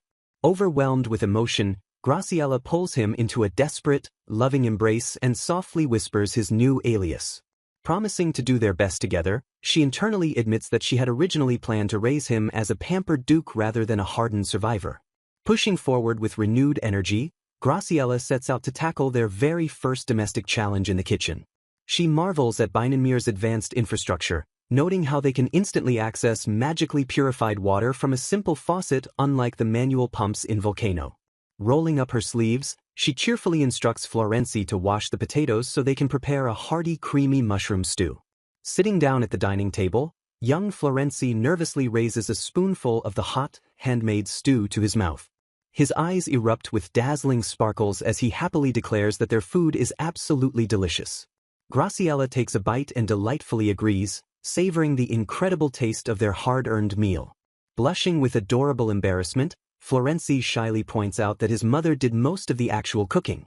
Comforting him, Graciela gently explains that everyone makes mistakes when starting out and admits her own frustrating lack of practical knowledge.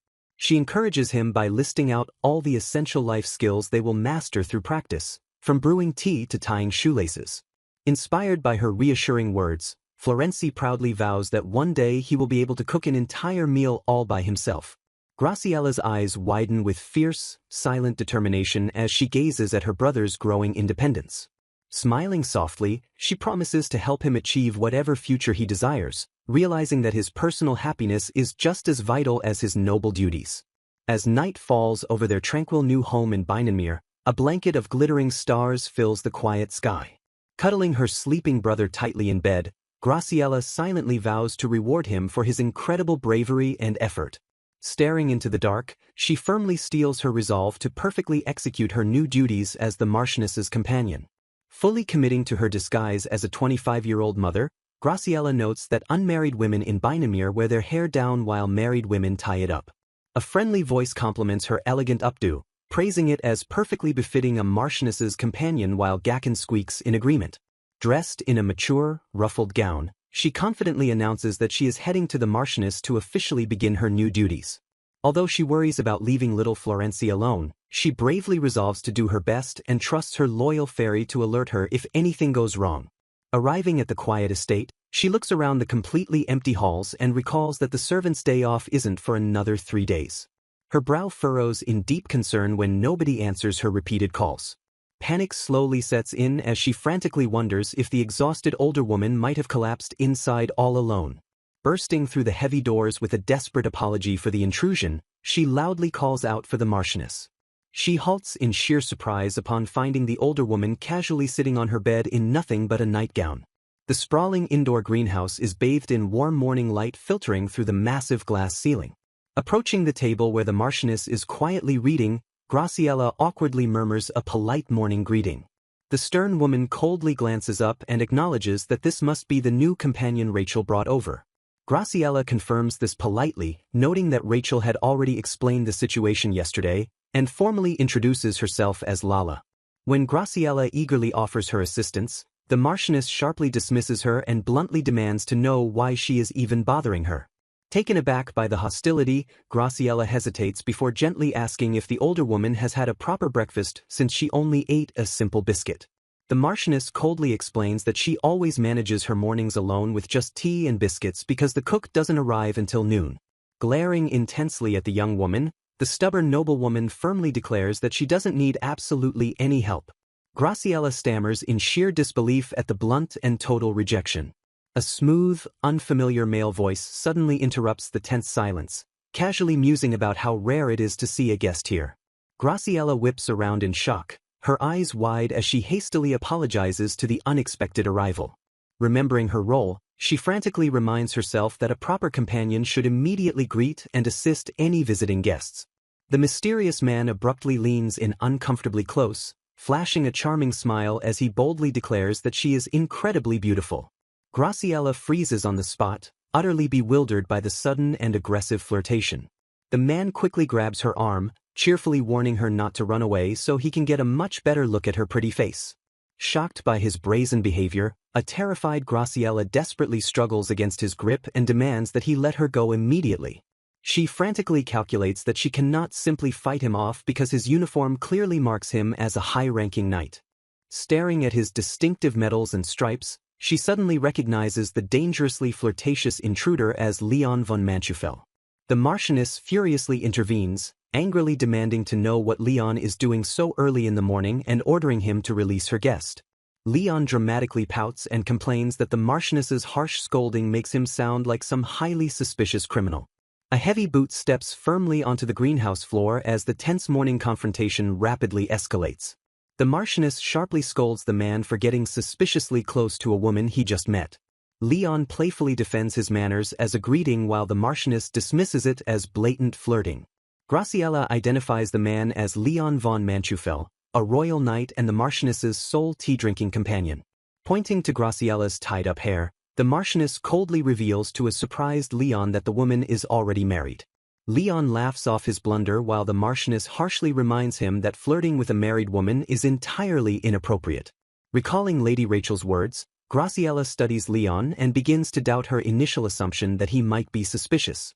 To her surprise, Graciela finds Lord Manchufel's flirty personality a far cry from the strict, pure-hearted man she expected. Deciding to move the conversation along, Leon smoothly suggests they continue their chat over a fresh pot of tea. As he pours, Leon teasingly predicts that the Marchioness is once again serving her usual low-quality, bitter tea. Confirming his suspicion, Leon winces at the incredible bitterness while the Marchioness looks on stoically. The Marchioness maintains a stern, unreadable expression as she observes her guest with focused intensity. Despite the sharp taste, Leon maintains a cheerful smile while sipping the potent morning brew. The Marchioness defends the bitter tea as a tradition, though Leon privately thinks this particular batch goes way too far. The group sits in a tense silence within the sun-drenched parlor while the tea service continues around them. Stepping in to assist, Leon clicks open a container to prepare a better cup for the newcomer. Leon reassures the hesitant Graciela with a gentle look as he takes charge of her tea service. Proudly presenting the result, Leon encourages her to try the drink he just prepared. Leon politely offers the freshly poured cup to Graciela, who watches him with quiet curiosity. Graciela hesitates to accept the drink, feeling it is improper to sip before the Marchioness herself. She eventually convinces herself that taking a drink is merely a necessary taste test in her role as a lady's companion. To her delight, Graciela finds the tea delicious and finally understands why Leon is the only one permitted to drink with the Marchioness. Seeing her enjoy the drink, Leon's face lights up with a sense of genuine relief.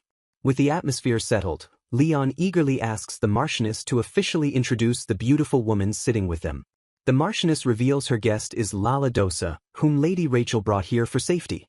When Leon inquires about her background, the Marchioness warns him that the truth might dampen his interest. She explains that Lala fled the kingdom of Volcano to escape her husband's crushing debts and physical abuse. The Marchioness adds that while Rachel wanted her to stay as an attendant, she initially deemed the extra help unnecessary. Leon looks at Graciela with deep pity while she internally worries about how she can prove her worth and contribute. Seizing the opportunity, Leon boldly proposes that if the Marchioness doesn't need her, she should come live at his estate instead. Staring in absolute shock, Graciela feels as though she is a stray cat being suddenly picked up by a stranger. Sitting formally, Lala silently reflects that although Leon could offer her a wealthy and comfortable life, She remains firmly dedicated to her role as the Marchioness's companion. A soft voice unexpectedly calls out her name from just beyond the large window. Gathered around the table for afternoon tea, Leon calmly offers Lala the choice to leave her position and go with him instead. Jolted by the sudden proposition, Lala stands up abruptly and gasps in pure shock. Clutching her chest in inner turmoil, she frantically questions if this unexpected rejection means she is fundamentally flawed. She sadly realizes her foolish assumption that being needed by the Marchioness automatically equated to having genuine personal value. Overcome with deep shame, she mentally berates her own arrogance for claiming worth without having done anything actually useful yet. Turning a desperate, tearful gaze toward her employer, Lala fearfully asks if she is nothing more than a bothersome burden. While the Marchioness gently tries to reassure her otherwise, Lala passionately begs for one final chance to prove her helpfulness. Bowing her head in utter submission, she desperately pleads with the Marchioness to reconsider. Flustered by this intense display of devotion, the older woman tells her to wait and insists she doesn't need to go to such extremes. The Marchioness firmly questions why Lala is so stubbornly determined to work there instead of living comfortably with Leon. Refusing to back down from this crucial moment, Lala resolves that she traveled all the way to Bynenmere solely to serve her mistress. As the Marchioness begins to reject a 1-month trial, Lala gasps in horror at the impending denial. With tears welling in her desperate eyes, she begs to stay by the Marchioness's side for even just a single week. Defeated by the relentless pleading, the Marchioness closes her eyes in weary exasperation. Breaking the heavy tension, Leon bursts into bright laughter and declares he has never met anyone more stubborn than the Marchioness herself. Chuckling at the table, he teasingly points out that Lala's unwavering resolve means the Marchioness has officially lost this battle of wills. Letting out an exhausted sigh, the older woman mutters in sheer disbelief at the ridiculous situation. Resting her head against her hand, the Marchioness fixes Lala with a sharp, calculating gaze. Relenting at last, she softly but firmly yields to the young woman's relentless request. Sipping her tea with renewed authority, the Marchioness challenges Lala to officially prove her worth if she is so confident in her usefulness. Overjoyed and deeply relieved by the opportunity, Lala bows her head with profound gratitude. Shifting the conversation abruptly, the Marchioness casually asks what Lala's son is currently doing. Leon wildly spits out his tea in utter shock at the sudden revelation that Lala is a mother. Pale and stammering, he stares at her in disbelief, bewildered that she managed to bring a child across the dangerous border. Softening his tone, Leon gazes at her with deep empathy and acknowledges how incredibly difficult that journey must have been. Stunned by his genuine warmth, Lala stares back in wide-eyed surprise at his unexpected kindness. Smiling gently, Leon realizes that her previously stiff and guarded demeanor was merely a fierce shield to protect her child. Swarming a very overwhelmed Lala with eager questions, Leon happily listens as she proudly describes her 6-year-old son Ren as an honest, quiet, and highly responsible boy. Questioning her current arrangement, Manchufel asks Lala if her son is currently being watched by a maid or someone else. Staring in disbelief, he warns her that leaving children under 10 alone is strictly forbidden in Bynenmere. He further emphasizes the danger by reminding her of the local legend about evil witches snatching away unguarded children. While Lala nervously insists that Ren is perfectly fine, Manchufel firmly tells the Marchioness that the boy needs to be brought to the estate. He demands to know how she can possibly claim her son is safe when left completely alone. Lala surprises him by revealing that a contracted fairy stays constantly by the boy's side. Smiling gently, she explains that she is contracted with a spider fairy who is ordered to alert her if anything happens to him. Relieved by this magical failsafe, Manchufel sighs and rubs his forehead.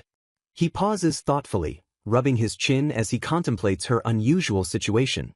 Suddenly changing the subject, he asks if she has considered sending the boy to school during the day, prompting Lala to explain she makes him assignments herself. Astonished that she creates her own curriculum using reference books, Manchufel praises her intelligence. However, he warns her that relying solely on self-made assignments will eventually reach its educational limit. Lala earnestly explains her plan to act as a responsible adult and eventually hire a tutor once their life stabilizes so she can repay the Marchioness. Despite her thorough plans, Manchufel questions if she doesn't still worry when her son isn't around. Turning to the Marchioness, he smoothly suggests letting the boy study right there at the mansion. He argues that bringing the boy to the estate is the only way to ensure he is absolutely safe, regardless of a fairy's protection. Touched by the Marchioness's silent agreement to the idea, Lala smiles warmly and thanks her.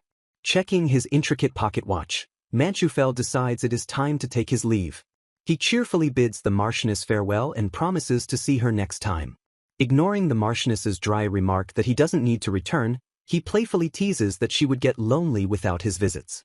Eager to prove her worth as a companion, Lala readily accepts the Marchioness's request to see Leon out. Walking side by side, Lala and the imposing knight make their way down the sunlit hallway. Lala glances up quietly, sensing a shift in the atmosphere as they walk alone. Leaning in close, the knight boldly asks if he can call her Lala and insists she just call him Leon. Maintaining her professional composure, Lala firmly requests that he use her formal title when addressing her. Leon merely chuckles lightly at her strict adherence to boundaries. Gazing down at her, he casually notes that Lala is a very cute name. Irritated by his blatant flattery, Lala coldly reminds him that it is highly inappropriate to speak that way to a married woman. The sharp clack of his boots abruptly stops as he steps directly into her path. Smirking down at her startled expression, Leon teases that her overly cautious behavior reminds him exactly of a skittish cat. Unfazed by her rejection, Leon teasingly remarks that knowing she is a fiercely protective mother cat only makes her more precious and cute. His playful demeanor briefly vanishes as he looks down at her with an intense, quiet gaze. Breaking the silence, he murmurs that he simply cannot understand how anyone could ever treat someone like her poorly. Standing firmly by the open door, Lala coldly demands that the knight leave the room immediately. Leaning casually against the frame, he strikes a final bargain, promising to leave right away if she simply calls him by his first name. Lala stares back in exhausted silence, clearly unimpressed by his persistent attempts to flirt. Yielding to her icy reception, Leon finally backs down with a cheerful wave and apologizes for teasing her. As the heavy door clicks shut, the Marchioness looks genuinely embarrassed and apologizes for Leon's outrageous behavior. She quickly clarifies that despite his blatant flirting with a married woman, he actually comes from a prestigious family and is remarkably serious at heart. Lala recalls hearing from Lady Rachel that he was a highly respected figure who earned the acknowledgement of Prince Godrobe himself. She inwardly reflects on his sterling reputation as a neutral, high-character knight admired by everyone in the kingdom. The Marchioness notes that he is turning 26 this year, leaving Lala hopelessly confused about the vast gap between his noble reputation and his frivolous actions. Swirling her tea, the older woman reveals that Leon deliberately scares off every potential fiancé by carelessly flirting with other women. She openly admits she thought he would be a good match if Lala ever wanted to remarry, shocked to finally see him show genuine interest in someone. Lala stares in quiet realization as the pieces of the awkward, forced encounter finally click into place. The Marchioness gently confesses that Lala looked so much like an abandoned stray cat that she initially couldn't bear to state her true matchmaking intentions out loud. Offering a massive lifeline, she promises to send an envoy to Volcano to finalize a divorce on Lala's behalf whenever she is ready. When a stunned Lala asks why she would go to such lengths for a stranger, the older woman explains that her long life has taught her how to read a person's true nature through their eyes. She smiles warmly at the young mother, declaring that her eyes were brimming with pure and undeniable sincerity. Overwhelmed by the unexpected and profound kindness, heavy tears begin to well up in Lala's eyes. The Marchioness concludes that this inherent goodness is exactly why she deemed Lala the perfect woman to entrust with Leon's future. Lala silently deduces that the two must share a deeply profound bond for the Marchioness to go so far in matchmaking for a simple tea-drinking companion. Bowing her head in apology for her earlier defiance, Lala listens as the older woman chuckles at her unexpected stubbornness. Brushing off the apology, the Marchioness admits she is actually glad Leon visited because his teasing perfectly revealed Lala's strong resolve. Giving her final blessing, she officially hires Lala and instructs her to bring her child to the estate before starting work. The heartfelt moment is abruptly interrupted as a young boy named Ren politely enters and introduces himself to the Marchioness. Flustered by the sudden appearance of the energetic child, Lala awkwardly stammers out a greeting. Suddenly remembering a forgotten task, the Marchioness panics and coughs nervously while staring at a document. She clears her throat and quickly hurries out of the room, leaving the bewildered pair alone together. Left standing in the wake of the abrupt exit, Lala nervously prepares to be formally introduced to the household staff. A small, fluffy creature is happily introduced as Gakken, a contracted spider fairy. Staring in awe, The observer admits that the cotton-like fairy is surprisingly cute for a spider. Before heading out to inspect the estate, she asks someone to look after Ren and Gakken while warning them not to overwork. Standing confidently by the window, the woman firmly acknowledges her instructions. Armed with the mansion's keys and the authority to order supplies, Lala decides to begin her duties by thoroughly checking the rooms. Hoping to politely greet the other servants, she is suddenly startled by a loud commotion in the hallway. Two panicked maids aggressively brandish brooms, mistaking the newcomer for an intruding thief. Flustered by the aggressive welcome, Lala formally introduces herself as the Marchioness's newly appointed companion. Immediately dropping their weapons, maids Rosa and Annie excitedly greet her and frantically beg her not to tell Mr. Lloyd about the misunderstanding. Their frantic pleas are interrupted when a stern voice points out that their loud yelling echoed down the entire, normally quiet hall. A well-dressed man named Lloyd introduces himself as the secretary and butler while Tony the cook warmly welcomes the new companion. Bowing politely, Lala graciously dismisses the commotion and expresses her joy at meeting them all. With a playful apology from Rosa, the group happily resolves the brief misunderstanding in the corridor. Excusing herself from the friendly chatter, Lala quickly moves on to fulfill her official duties. Confronting the Marchioness, Lala reports with deep concern that the room lacks essential cosmetics, bath additives, and scented oils. The older woman stubbornly dismisses the missing items, insisting that she no longer needs such luxuries at her age. Smiling warmly, Lala gently counters that taking time for self-care and dressing up naturally builds confidence, a lesson she learned from Ren. Recalling the memory of her son, Lala beams with profound pride. She shares how Ren's joyful compliments about her beauty made her realize its importance, boldly urging the Marchioness not to neglect her own elegance. Rendered speechless by the heartfelt plea, the Marchioness closes her eyes in quiet contemplation. Letting out an exhausted but fond sigh, she finally relents and entrusts the task entirely to Lala. Time passes peacefully as the sprawling estate basks beneath the bright daytime sky. Wiping the sweat from her brow, an exhausted but accomplished Lala finishes her extensive work. Standing before a table full of perfectly prepared food, Tony praises Lala for helping them finish the meal preparations with plenty of time to spare. The peaceful kitchen atmosphere breaks when an excited maid suddenly bursts through the door looking for Lady Dosa. Gasping for breath, the maid enthusiastically reveals that the Marchioness has surprisingly invited Lala and her son to dinner. The kitchen staff react in sheer shock, marveling at how Lala managed to break through the antisocial Marchioness's steel fortress of isolation. Smiling softly, Lala humbly admits that the Marchioness likely took a liking to Florenzi, who had spent the entire day by her side. The maid sheds a tear, revealing that the deeply lonely Marchioness hasn't invited anyone to dinner since Lady Irma passed away. Struck by the profound weight of those words, Lala gasps in sudden realization.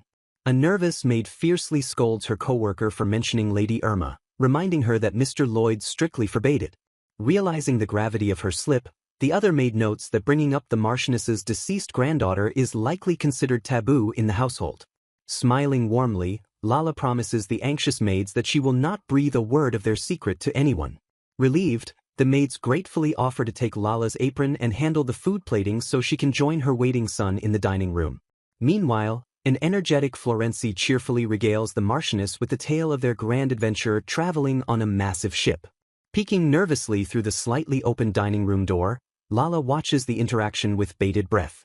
To her sheer astonishment, the normally stern Marchioness smiles gently and agrees that it sounds like a grand adventure. Flabbergasted that her little brother managed to soften the Marchioness's icy demeanor so quickly, Lala jumps when Florenzi enthusiastically calls out to her. Taking her seat beside the boy, Lala gratefully thanks the Marchioness for inviting them to share dinner together. The Marchioness graciously encourages Lala to eat as much as she likes, praising Tony's exceptional cooking skills.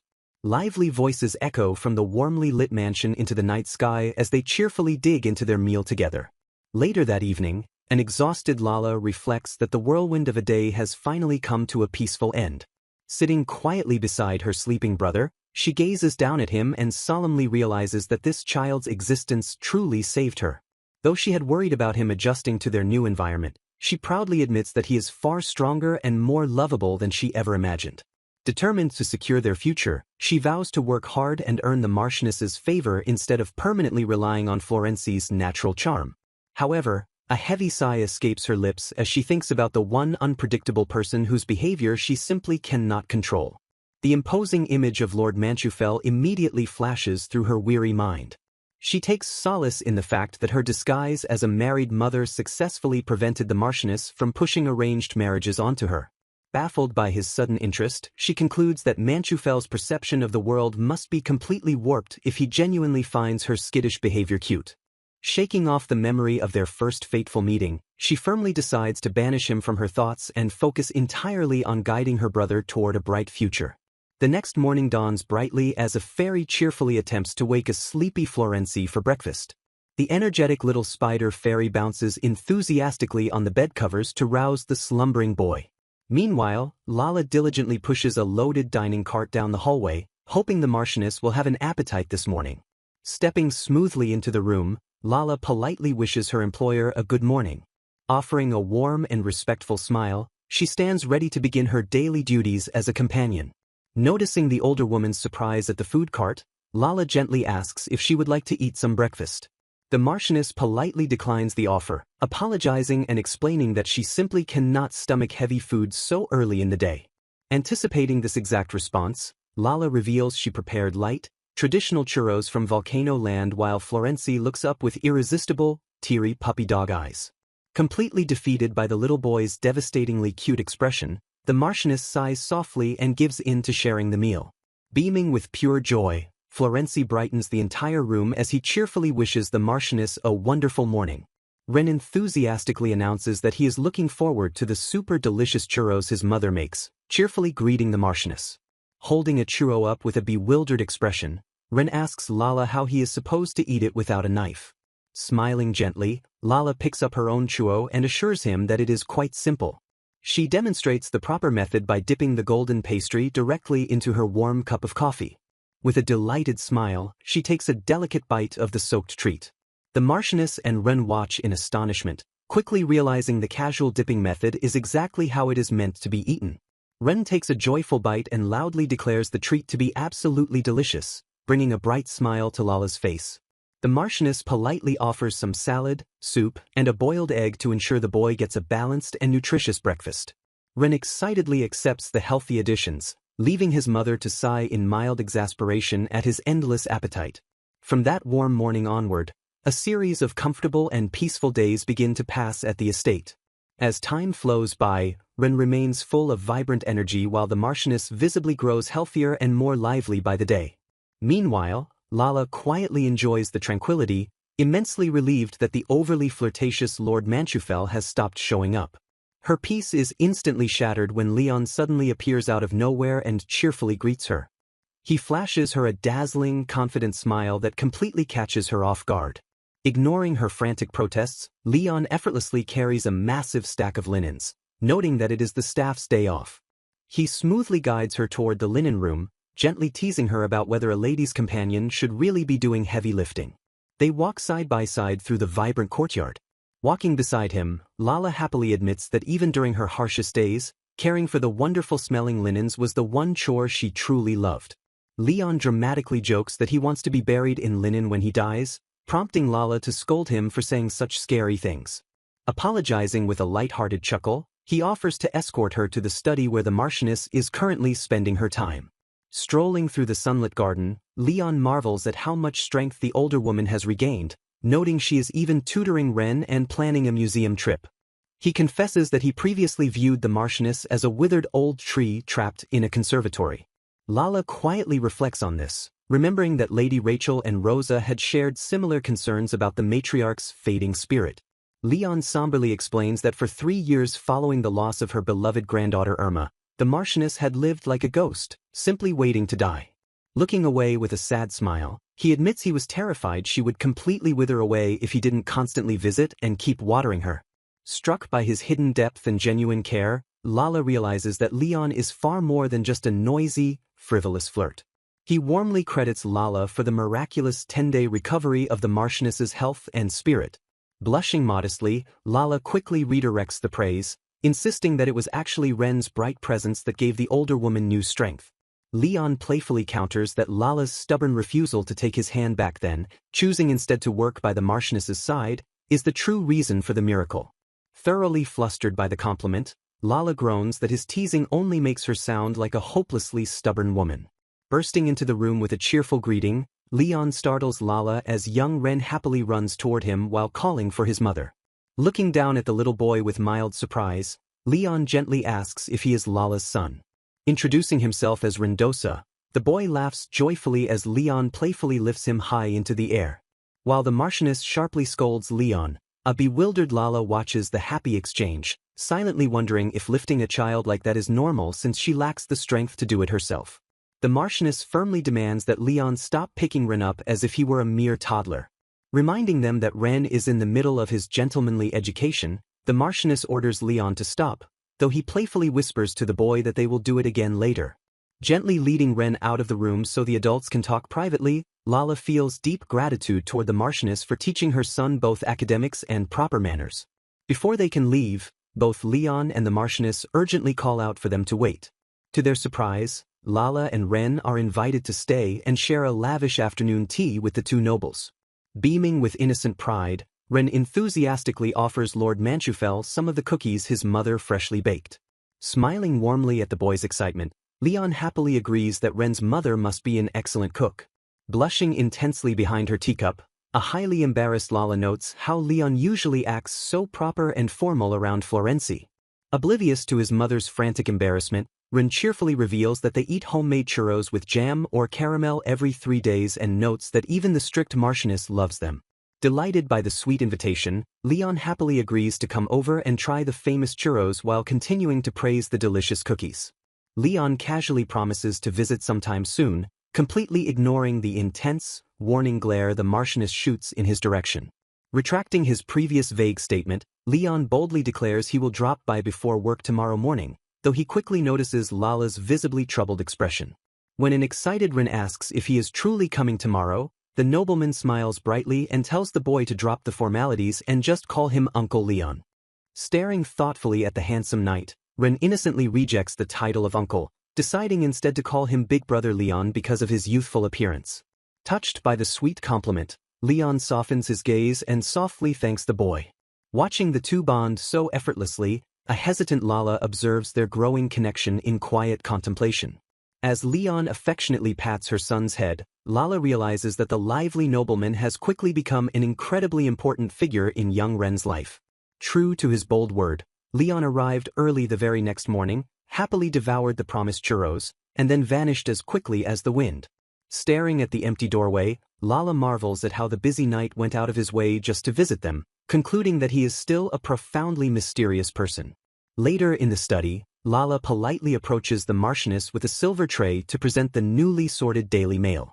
Upon opening a particular wax-sealed envelope, the older woman's face immediately contorts into a deep, exhausted scowl. When a concerned Lala asks what is wrong, the Marchioness dreadfully explains that she has been invited to the Queen's birthday ball but feels highly reluctant to attend after years of isolation. Desperate to avoid the social event, the Marchioness suddenly asks Lala to attend in her place, leaving the young woman stunned that a commoner from Volcano would be allowed at a royal party. Gripped by sudden anxiety, Lala hesitates as she realizes that attending such a grand event means she might inadvertently cross paths with ghosts from her painful, frozen past. Swallowing her rising fears, Lala forces a brave face and quietly agrees to fulfill her duty and attend the royal ball. Learning of the sudden arrangement, a surprised voice notes how highly unusual it is for the strict Marchioness to entrust such an important social task to her newly appointed companion. Lala, looking slightly overwhelmed, asks Rachel if it is truly okay to rely on her this much, to which Rachel warmly assures her that they will handle everything from her dress to her attendant. Beaming with joy, Rachel expresses her gratitude, noting that her grandmother has softened up considerably thanks to Lala's presence. Rachel explains that one must attend evening balls with a partner of the opposite gender, suggesting they go together since she cannot just throw Lala into an unfamiliar social scene alone. Caught off guard, Lala blurts out a question about what they should do regarding Lord Manchufel. Rachel scowls, admitting she isn't fond of the man either because he is unapproachable and uses artificial cheerfulness to hide his true feelings. Lala vigorously agrees, relieved to hear Rachel echo her own suspicions that a dark shadow lurks beneath his forced smile. Suddenly, Ren chimes in with a disappointed sigh, noting that at 6 years old he is simply too young to escort her. Lala is startled by her little brother's unexpected and mature input. Before anyone can react further, Lord Manchufel abruptly announces his presence with a cheerful wave, catching the entire group completely by surprise. Smiling smoothly, the imposing knight apologizes for startling the ladies. Manchufel casually mentions hearing about the party and, noting Ren's young age, smoothly offers to pass his own escort duties to a subordinate so he can volunteer as Lala's partner. Flustered by his blatant abuse of authority as captain of the royal guard, Lala stammers while Manchufel simply grins and admits he had hoped she would accept. Shifting the topic, Manchufel notes the Marchioness's absence and asks if she is busy teaching Ren. Lala panics internally as Ren innocently reveals that the Marchioness went to the museum, a detail Manchufel sharply notes was supposed to happen today. Seeking a distraction, Lala points out that Manchufel is struggling with his hot tea, which he sheepishly confirms. She politely offers to add milk to cool it down, but he declines, admitting it has been a long time since he enjoyed such hot tea. Steely-eyed, Manchufel smoothly returns to the topic of the ball, reminding her that she must be nervous about attending her social debut in Binanmere alone. Lala firmly shuts down his offer, revealing that she will be escorted by her contracted spider fairy, Garatona, who happens to be her best friend. Summoning the fluffy creature, Lala proudly shows off the adorable little fairy resting gently in her hands. Manchufel grins and playfully introduces himself to the tiny fairy, holding out a finger for a miniature handshake. Curious about the fairy's abilities, Manchufel asks what Garatona can do, prompting Lala to explain that her specialty is lacework using magic thread. A shadow falls over Manchufel's face as he grimly deduces that the fairy would strangle any attackers with her thread, a dark thought that immediately terrifies Lala. Recovering her composure, Lala insists that Garatona is a strong and capable fighter with many thread techniques, ensuring she has absolutely nothing to worry about. Acknowledging the fairy as a reliable and strong partner, Manchufel finally concedes that Garatona will be Lala's escort for the evening. Time skips forward a few days as preparations for the grand event finalize. The day of Her Majesty the Queen's birthday party arrives, showing Lala radiating elegance in a stunning, intricately laced gown. Standing before the Marchioness and a beaming Ren, Lala nervously asks how she looks, receiving high praise despite the older woman noting her outfit isn't quite perfect yet. The Marchioness gestures toward a beautifully ornate jewelry box resting on the table, sparking a wave of shocked disbelief from Lala. The older woman firmly declares that the gift is a well-deserved reward for all of Lala's hard work.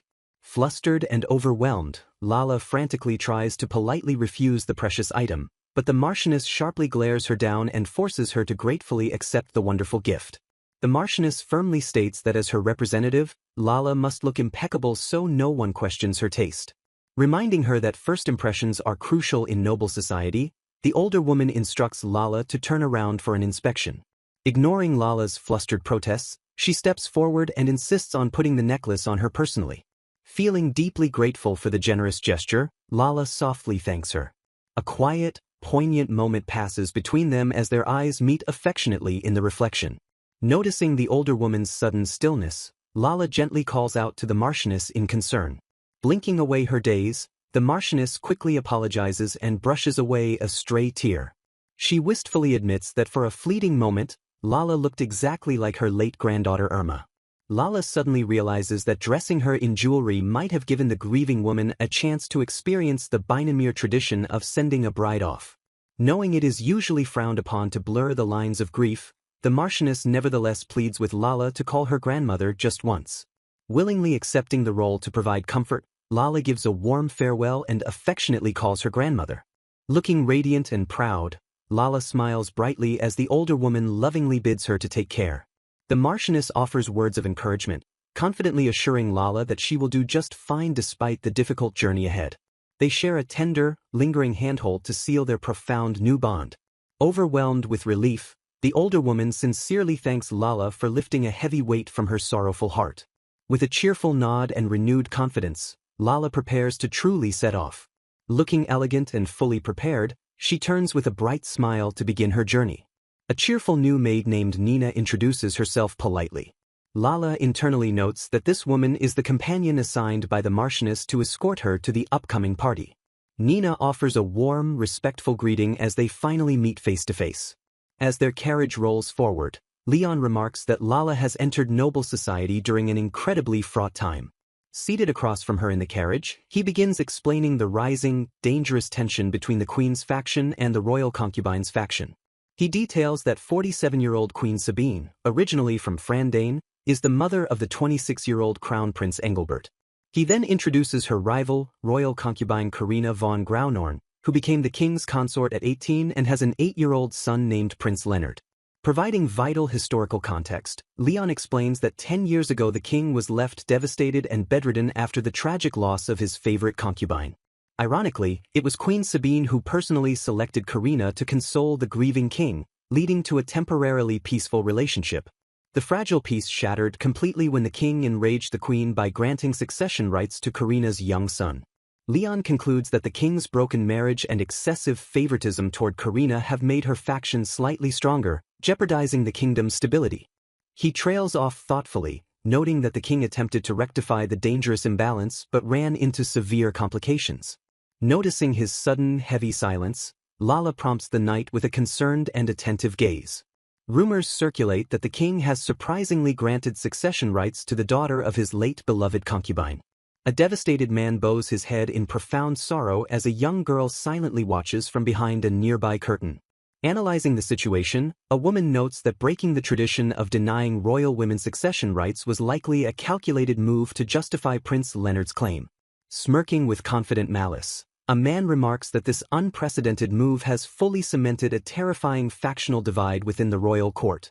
While one person admits to supporting the queen's faction, they advise Lala to remain safely neutral by telling both sides she isn't interested.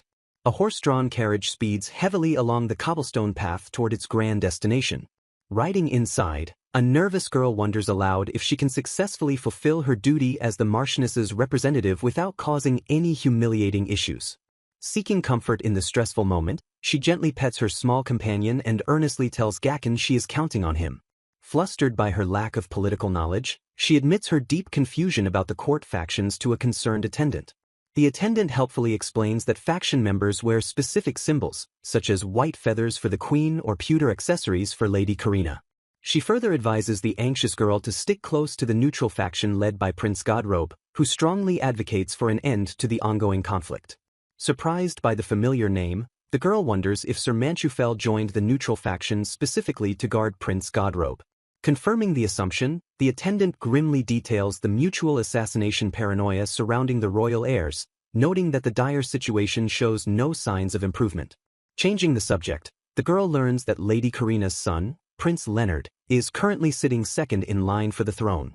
Realizing the late concubine's daughter holds lower priority, she discovers the mysterious royal girl has never even appeared in public. Curious about the remaining royalty, the girl asks for more details regarding Prince Godrobe's official status. The attendant hesitantly reveals that Prince Godrobe is the son of the previous king and a concubine, completely stripping him of any succession rights. Reflecting on this revelation, they suggest that his total lack of succession rights actually makes him the perfect neutral peacekeeper for the conflict. Anticipating an impending arrival, the pair nervously hope the tense political event will conclude peacefully.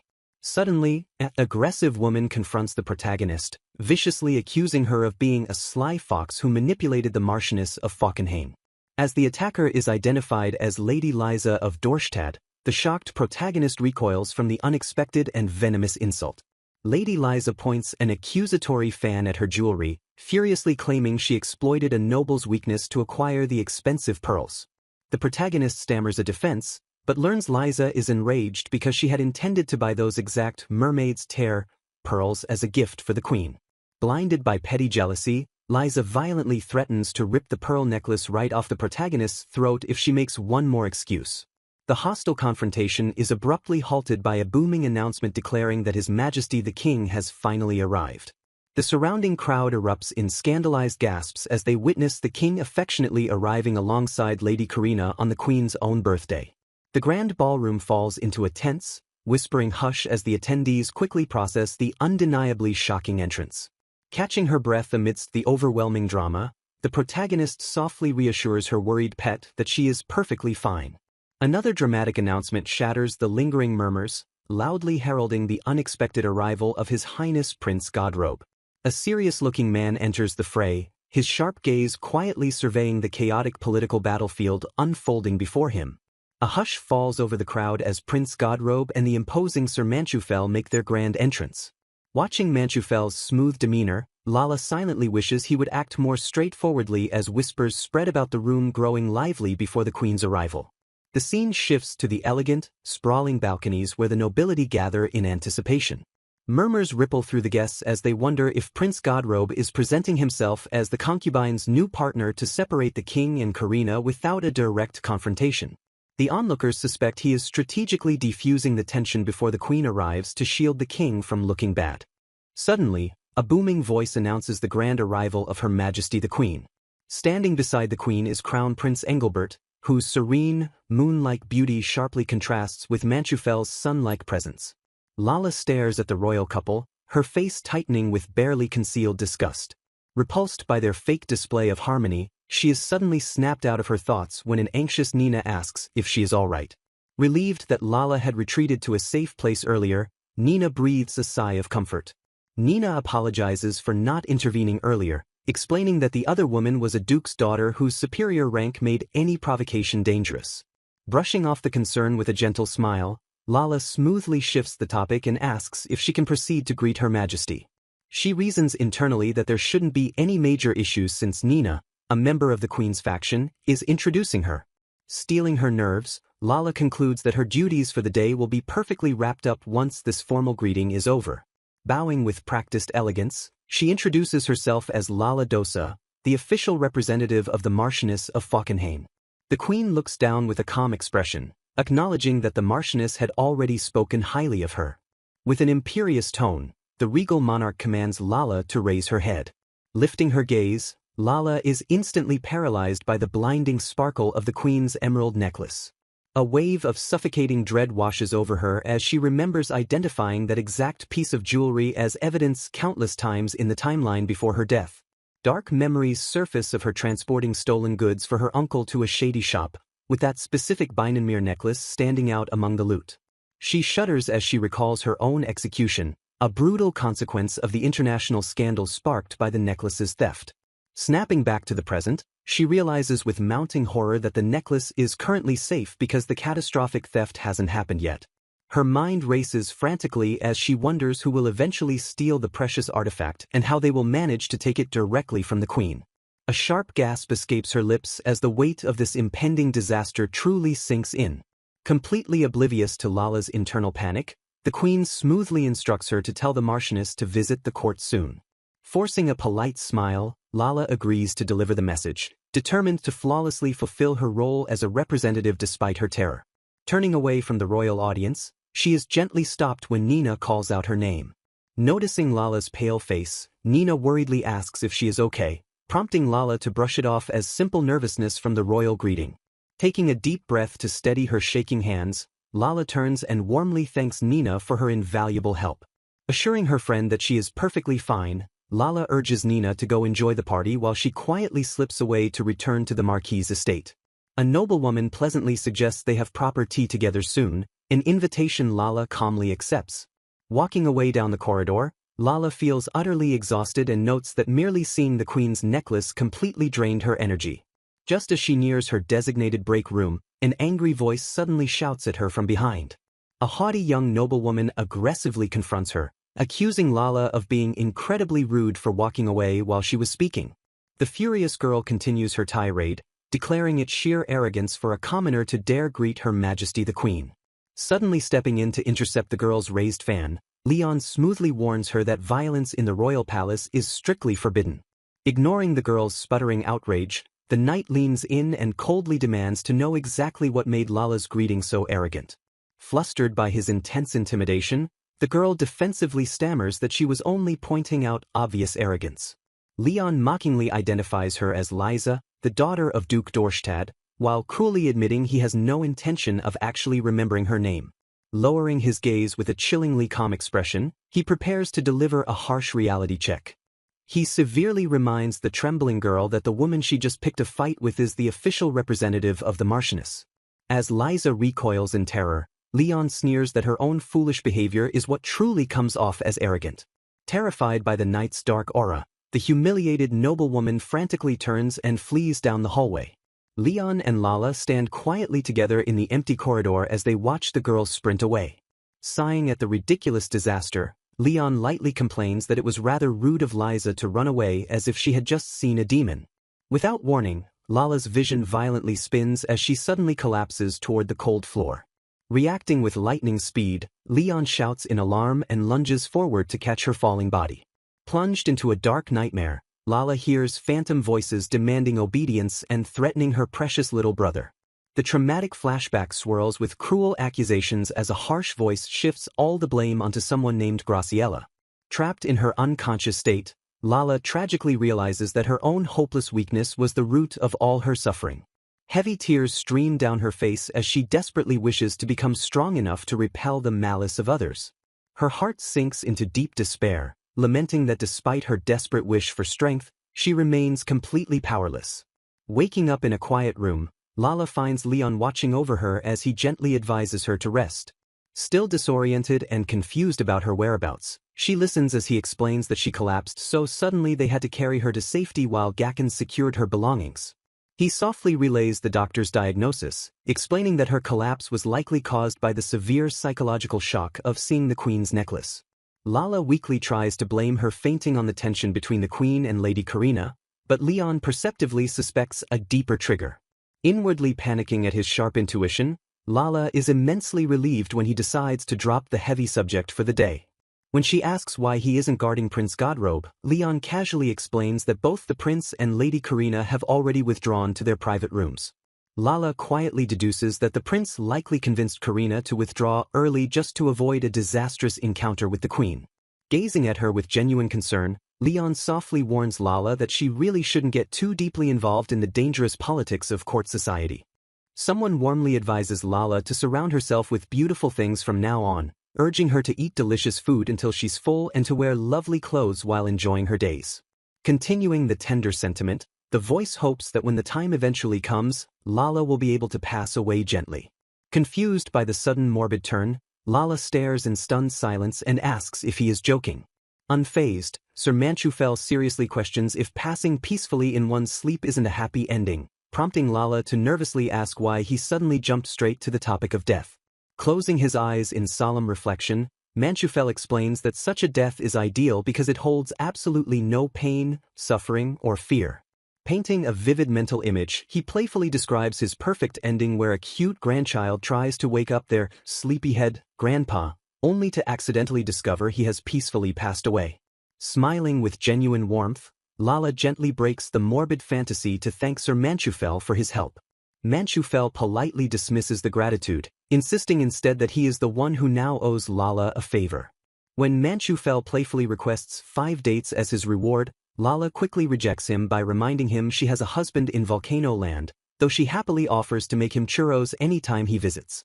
Eagerly accepting the alternative offer, Manchufel praises her delicious churros and specially requested tea, promising to look forward to the treat. Beaming brightly at the compliment, Lala assures him she will happily brew as many cups as he desires. Manchufel's eyes soften with quiet appreciation as he accepts her generous offer. Flashing a dashing smile, the knight sincerely thanks her one last time before departing. Lala stares after him, her eyes wide with a mix of surprise and lingering contemplation. Shaking off her thoughts, Lala realizes she needs to hurry home before the Marchioness and Rin start worrying about her. Reaching his hand out in a gentlemanly gesture, Manchufel smoothly offers to escort Lala safely back to the estate. Lala gently places her hand in his, accepting the knight's protective escort. The grand glass dome of the estate gleams quietly under the bright, cloud-swept sky. Rushing forward in a panic, a young woman immediately apologizes to Lala for the chaotic separation. The frantic girl explains they were supposed to meet at the venue because her grandmother strictly ordered her to bring Lala home safely, though Lala calmly reassures her that losing each other in the massive crowd was unavoidable. Still bewildered by the situation, the girl asks Lala how she managed to return at all given the horrible traffic congestion outside. Pausing slightly, Lala admits that she fortunately bumped into Sir Manchufel, who graciously escorted her back. As a maid begins pouring fresh tea, the girl notes with mild shock that Sir Manchufel is surprisingly nice, leaving Lala to quietly agree. Wondering aloud why the knight is acting so favorably, Lala rationalizes that it might just be a random act of kindness to avoid troubling the Marchioness's attendant or simply pity for a foreigner. Staring thoughtfully into her tea, the girl hums in disagreement, suspecting there is a much deeper reason behind his actions. Leaning in with a serious expression, she prepares to reveal a heavy secret. She drops a massive bombshell, revealing that Sir Manchufel was actually once engaged to Irma. The shocking revelation echoes in Lala's mind as she processes the unexpected connection between the cheerful knight and the deceased girl. Lala realizes with a heavy heart that his earlier morbid musings about dying peacefully in one's sleep were likely born from the trauma of losing his fiancée to a tragic drowning. Staring solemnly into the distance, Lala finally understands that beneath his bright smile, Manchufel is yet another broken soul grieving Irma's untimely death. Reflecting on the past, Rachel notes that the Marchioness and Sir Manchufel's mother used to be close tea companions. Rachel explains that a 14-year-old Irma fell in love with him at first sight 7 years ago, though he had already inherited his title 10 years prior. Despite the Marchioness's long efforts to persuade Irma to marry Prince Engelbert instead, the young woman's feelings never wavered, eventually leading to a reluctantly accepted engagement. Lala is surprised to hear Irma called him her real prince, though Rachel clarifies he is only from a branch of the royal family rather than being an actual prince. With a slightly melancholic expression, Rachel softly adds that despite everything, Irma looked genuinely happy. However, a dark look crosses her face as she notes that Sir Manchufel seemed entirely different. While Irma and her grandmother merely thought he was shy, Rachel admits that he always seemed somewhat cold to her.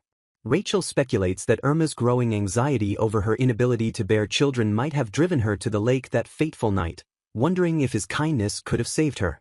Despite his coldness toward Irma, Rachel states with absolute certainty that Manchufel always showed unwavering kindness to the Marchioness. Following Irma's tragic death, he actually began visiting the estate even more frequently, supposedly to comfort the grieving grandmother. Lala nervously wonders if he found her useful, while Rachel points out that since Lala's arrival, it feels like the knight has found a brand new reason to visit. Lala rationalizes that he might simply be using her as a convenient excuse to reject other women by claiming he is in love with a married woman. Realizing how his devastatingly good looks attract unwanted attention, an exasperated Lala completely agrees that this theory is entirely possible. Rachel casually agrees, suggesting that a man like him probably just prefers the company of an older, more mature woman like Lala. Lala's face goes completely blank as a shocked gasp escapes her lips. Frantically waving her hands, Lala finally confesses that her 25-year-old persona is a lie and she is actually only 20, making her younger than the 26-year-old knight. Deeply embarrassed, Rachel profusely apologizes for the misunderstanding, explaining that Lala's calm and mature demeanor simply gave her the wrong impression. Reeling from the revelation, Lala is mortified to realize they mistook her for someone significantly older despite the 6-year age gap between her and Manchufel. Shifting the conversation back, Rachel explains that Manchufel is actually Prince Engelbert's second cousin, making him surprisingly high-ranking within the nobility. She notes the unspoken tension between the two relatives, revealing that Prince Engelbert explicitly dislikes Manchufel despite the knight's attempts at friendliness. Rachel giggles as she explains that the king intended to make Manchufel the prince's personal knight, but Engelbert refused the appointment that would have surely caused noblewomen to faint from their combined beauty. With a knowing smile, Rachel concludes that Prince Godrobe eventually welcomed Manchufel as his own knight, effectively saving the public from their overwhelming combined presence. The camera pans up to the serene, sunlit roof of the greenhouse as soft chuckles drift into the peaceful afternoon sky. Reflecting on the conversation, Lala silently feels a kinship with Prince Engelbert and realizes she finally understands a little more about Manchufel's complex personality. Back inside the mansion, the Marchioness firmly declares that little Florenzi is an absolute genius. Snapping Lala out of her social worries, the Marchioness reveals that the boy mastered 3 months of material in just one, insisting they must hire him a proper tutor. The sudden arrival of a highly qualified private tutor marks the beginning of several major, positive changes within the bustling Marquis household. To properly support their new lifestyle, the Marchioness officially hires a brand new valet and a dedicated maid just to care for Florenzi. The existing staff receives massive promotions, with Annie becoming housekeeper, Tony taking the role of head chef, Rosa stepping up as head maid, and Lloyd officially acting as the estate's butler. Despite all the grand changes, their cherished weekly holiday routine of cooking and spending a quiet, peaceful day together around the table remains wonderfully unchanged. Rin cheerfully announces that today's food is delicious while sitting at the breakfast table with Lala and the Marchioness. Smiling warmly, the Marchioness expresses that while Lala must be going through a tough time, her presence is incredibly comforting. Lala looks up at the older woman with wide eyes, deeply moved as she softly calls out to the Marchioness. Reflecting on her time in Binomir, Lala gratefully acknowledges that the peaceful life she and Florenzi now enjoy is entirely thanks to the Marchioness's warm welcome. Bowing her head in profound gratitude, Lala sincerely thanks the older woman for everything she has done. Later, Lala sits peacefully on the porch, gently holding a small bird in the tranquil sunlight. The quiet moment is suddenly shattered when a frantic maid runs up, shouting that there is an emergency. The panicked maid explains through tears that her handkerchief flew off in the wind and she has already spent an hour desperately looking for it. Acknowledging the seriousness of the situation, Lala listens as the maid reveals the missing item is a precious gift from the late Miss Irma. With a desperate, tearful expression, the young maid pleads with Lala to help her search the backyard. Entering the dense, overgrown backyard, Lala and the trembling maid venture into the dark, shadowy woods. Surprised by the gloomy contrast to the front garden, Lala asks the terrified maid why she is looking up, only for the girl to nervously suggest the handkerchief might be caught in a tree. The terrified maid whines that she will definitely get fired if they cannot find the handkerchief, but Lala gently reassures her that they will go apologize together if it comes to that. Peering through the thick foliage, Lala suddenly points out something catching her eye up ahead. Gazing out through the trees, Lala spots a large lake and wonders aloud if something might be over there. Pushing through the thick bushes with a struggle, Lala urgently suggests they search near the lake before the wind blows the handkerchief any farther away. Spotting a piece of white fabric caught in the branches, Lala excitedly points it out, absolutely certain it is the Marchioness's missing handkerchief. The young maid's face suddenly goes completely pale as she stares in sheer, frozen terror. Pointing a trembling finger toward a pale, ethereal figure draped in white, the terrified maid screams that it is Miss Irma's ghost. Trembling violently, the maid stammers out a frantic apology as she stares wide-eyed at the frightening apparition. Examining the shape closer, Lala calmly points out that the terrifying ghost is actually just a giant spider web catching the wind. The large spider web sways gently in the breeze among the leaves, bringing a wave of profound relief to the frightened maid. The scene shifts to the bright, clear sky above the peaceful estate grounds as the tension completely dissolves. Back inside the safety of the estate, Lala checks if the maid has calmed down while the girl happily praises the incredibly delicious sweets Lala prepared. Glad that the treats suit her taste, Lala gently encourages the maid to take her time since no one else is around, smoothly preparing to ask a delicate question. Hesitantly breaching the taboo subject, Lala asks if the lake in the backyard is the exact place where Miss Irma passed away. Staring down at her empty teacup, the maid softly confirms the tragic truth. The maid solemnly explains that after Irma died so young just before her wedding to Lord Manchufel, rumors quickly spread that her lingering soul was haunting the backyard. Shivering at the memory, the young maid admits that the spooky incidents made even just peeking out the window at the backyard completely terrifying. Noting the maid's intense reaction, Lala perceptively deduces that something specific must have happened beyond mere gossip, causing the flustered maid to frantically deny it while covering her ears. Attempting to compose herself, Rosa tearfully insists that she is usually very tight-lipped about secrets. Gently comforting the crying maid, Lala softly encourages Rosa to share whatever terrible burden she is keeping to herself. Gathering her courage, Rosa reveals that she witnessed something truly terrible in the past. She solemnly recounts that 3 years ago, on the day before Miss Irma passed away, she spotted Irma and another person in the garden.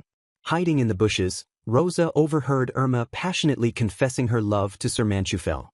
Watching the romantic scene unfold, Rosa fully believed that the knight would joyfully embrace his fiancée in return.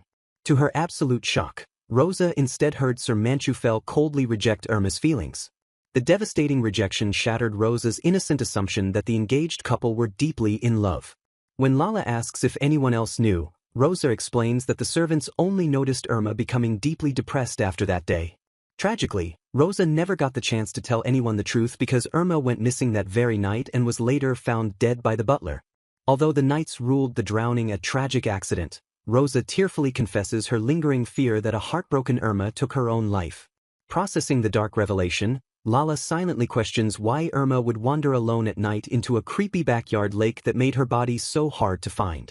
Trembling with guilt, Rosa admits she is still haunted by terrifying nightmares of Irma angrily scolding her for spying. Listening to the harrowing confession, Lala looks at the tormented maid with deep sympathy.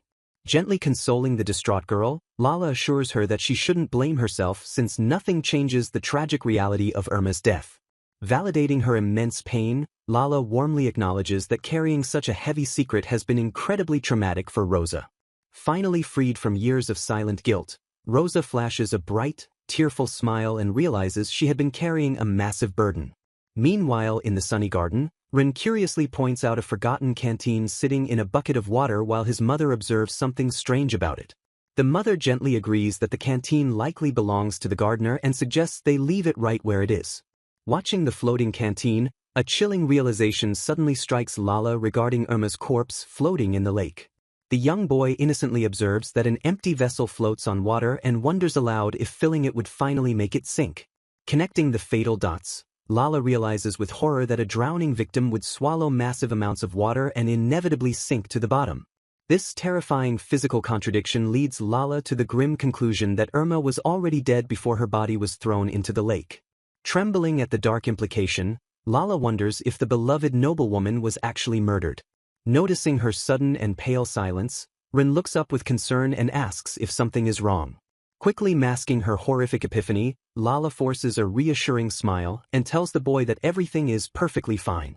Unaware of the internal revelation, the mother calmly decides they should leave the gardening canteen completely undisturbed. Staring up at the grand estate, Lala heavily reflects on the fact that everyone she has met so far is intimately connected to the late Irma. She solemnly realizes that even 3 years after her mysterious death, Irma's lingering ghost still casts a massive, inescapable shadow over the entire household. Reflecting on Irma's tragic fate, Lala wonders why the young woman would go to the lake alone in the middle of the night if she only needed space to clear her mind after her fiancé's rejection. Convinced there are far too many mysteries surrounding the incident, she deduces that there must have been a significant hidden reason behind her death. Resolving to uncover the truth beyond the official night squad's investigation, she hopes solving the mystery will finally allow those left behind to find peace. Despite her eagerness to begin, her thoughts are suddenly interrupted by a servant calling out her name. Handing over an intricately wax-sealed letter, the servant urgently informs her that the Marchioness needs her to confirm its details immediately. Taking the heavy envelope in her gloved hands, Lala silently inspects the mysterious correspondence. A jolt of shock hits her as she reads the name Karina von Grauorn clearly written on the parchment. Panicking at the realization that the letter is from the king's public mistress, a frantic Lala realizes she must speak with the Marchioness immediately. Finding her employer calmly enjoying a cup of tea, she urgently presents the letter to the coolly awaiting Marchioness. Lala hesitantly explains that the king's mistress has formally invited her over for tea to discuss the culture of Volcano Land, leaving the older woman visibly baffled. Narrowing her eyes in thought, the Marchioness astutely notes that Karina is taking a very roundabout way of speaking. The older woman deduces that by attempting to befriend Lala, the mistress is ultimately plotting to get the powerful Marquis family on her side to strengthen her own influence. She further explains that since old established noble families despise the mistress, this invitation is a calculated move to solidify the foundation of Karina's newly risen social circle. While Lala assumes they should naturally decline the invitation, the Marchioness surprisingly declares that they should meet the woman at least once. Intrigued by the scandalous rumors painting the mistress as a wicked woman swaying the king, the Marchioness admits it might be fun to see the truth for herself. Sweating nervously at the daunting prospect of political maneuvering, a pale Lala reluctantly listens to her employer's reasoning. Although Lala anxiously worries about being publicly associated with the controversial faction, she tries to reassure herself that a simple meeting doesn't equate to joining them.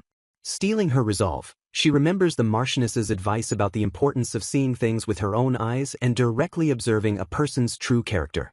With newfound determination to uncover the truth, Lala confidently declares that she would indeed like to meet the infamous woman. Time flies quickly, and soon the fateful day arrives as an elegantly dressed Lala bids farewell and sets off for the mistress's estate. Upon arriving at the grand residence, a polite maid immediately escorts the nervous Lala through the beautifully lit corridors. Stepping into a lavishly decorated room, she is greeted by a woman standing gracefully before her. Lala stares intently, internally bracing herself as she finally lays eyes on the notorious Karina von Grauorn. Bowing with practiced elegance, Lala formally introduces herself and expresses her honor at meeting the king's public mistress. The blonde woman turns fully toward her guest, her elegant dress swaying gently as she prepares to speak. To Lala's absolute shock, the supposed wicked seductress flashes a bright, dazzlingly pure smile and cheerfully welcomes her. Utterly bewildered by the woman's surprisingly innocent and bubbly demeanor, a dumbfounded Lala can only utter a confused gasp. An attendant quickly prompts the deeply flustered mistress to properly offer her esteemed guest a seat. As Karina clumsily apologizes for her lack of hosting grace, Lala realizes with mounting disbelief that this radiant girl is nothing like the wicked mastermind she expected. Beaming with genuine curiosity, Karina leans forward and excitedly asks Lala to teach her all about the fascinating culture of Volcano Land. Reflecting on the situation, it becomes clear that Lady Karina's lack of pretense appealed to the king, whereas the queen despised her lack of decorum. The woman begins explaining how the political landscape vastly differs from that of Binanmere. A nervous discussion begins regarding Volcano Land, noting that it remains a volcanic country where fairies still exist thanks to the natural core's magic. Observing the bored reaction, the speaker awkwardly notes that the honest woman doesn't seem particularly interested in the geopolitical lesson.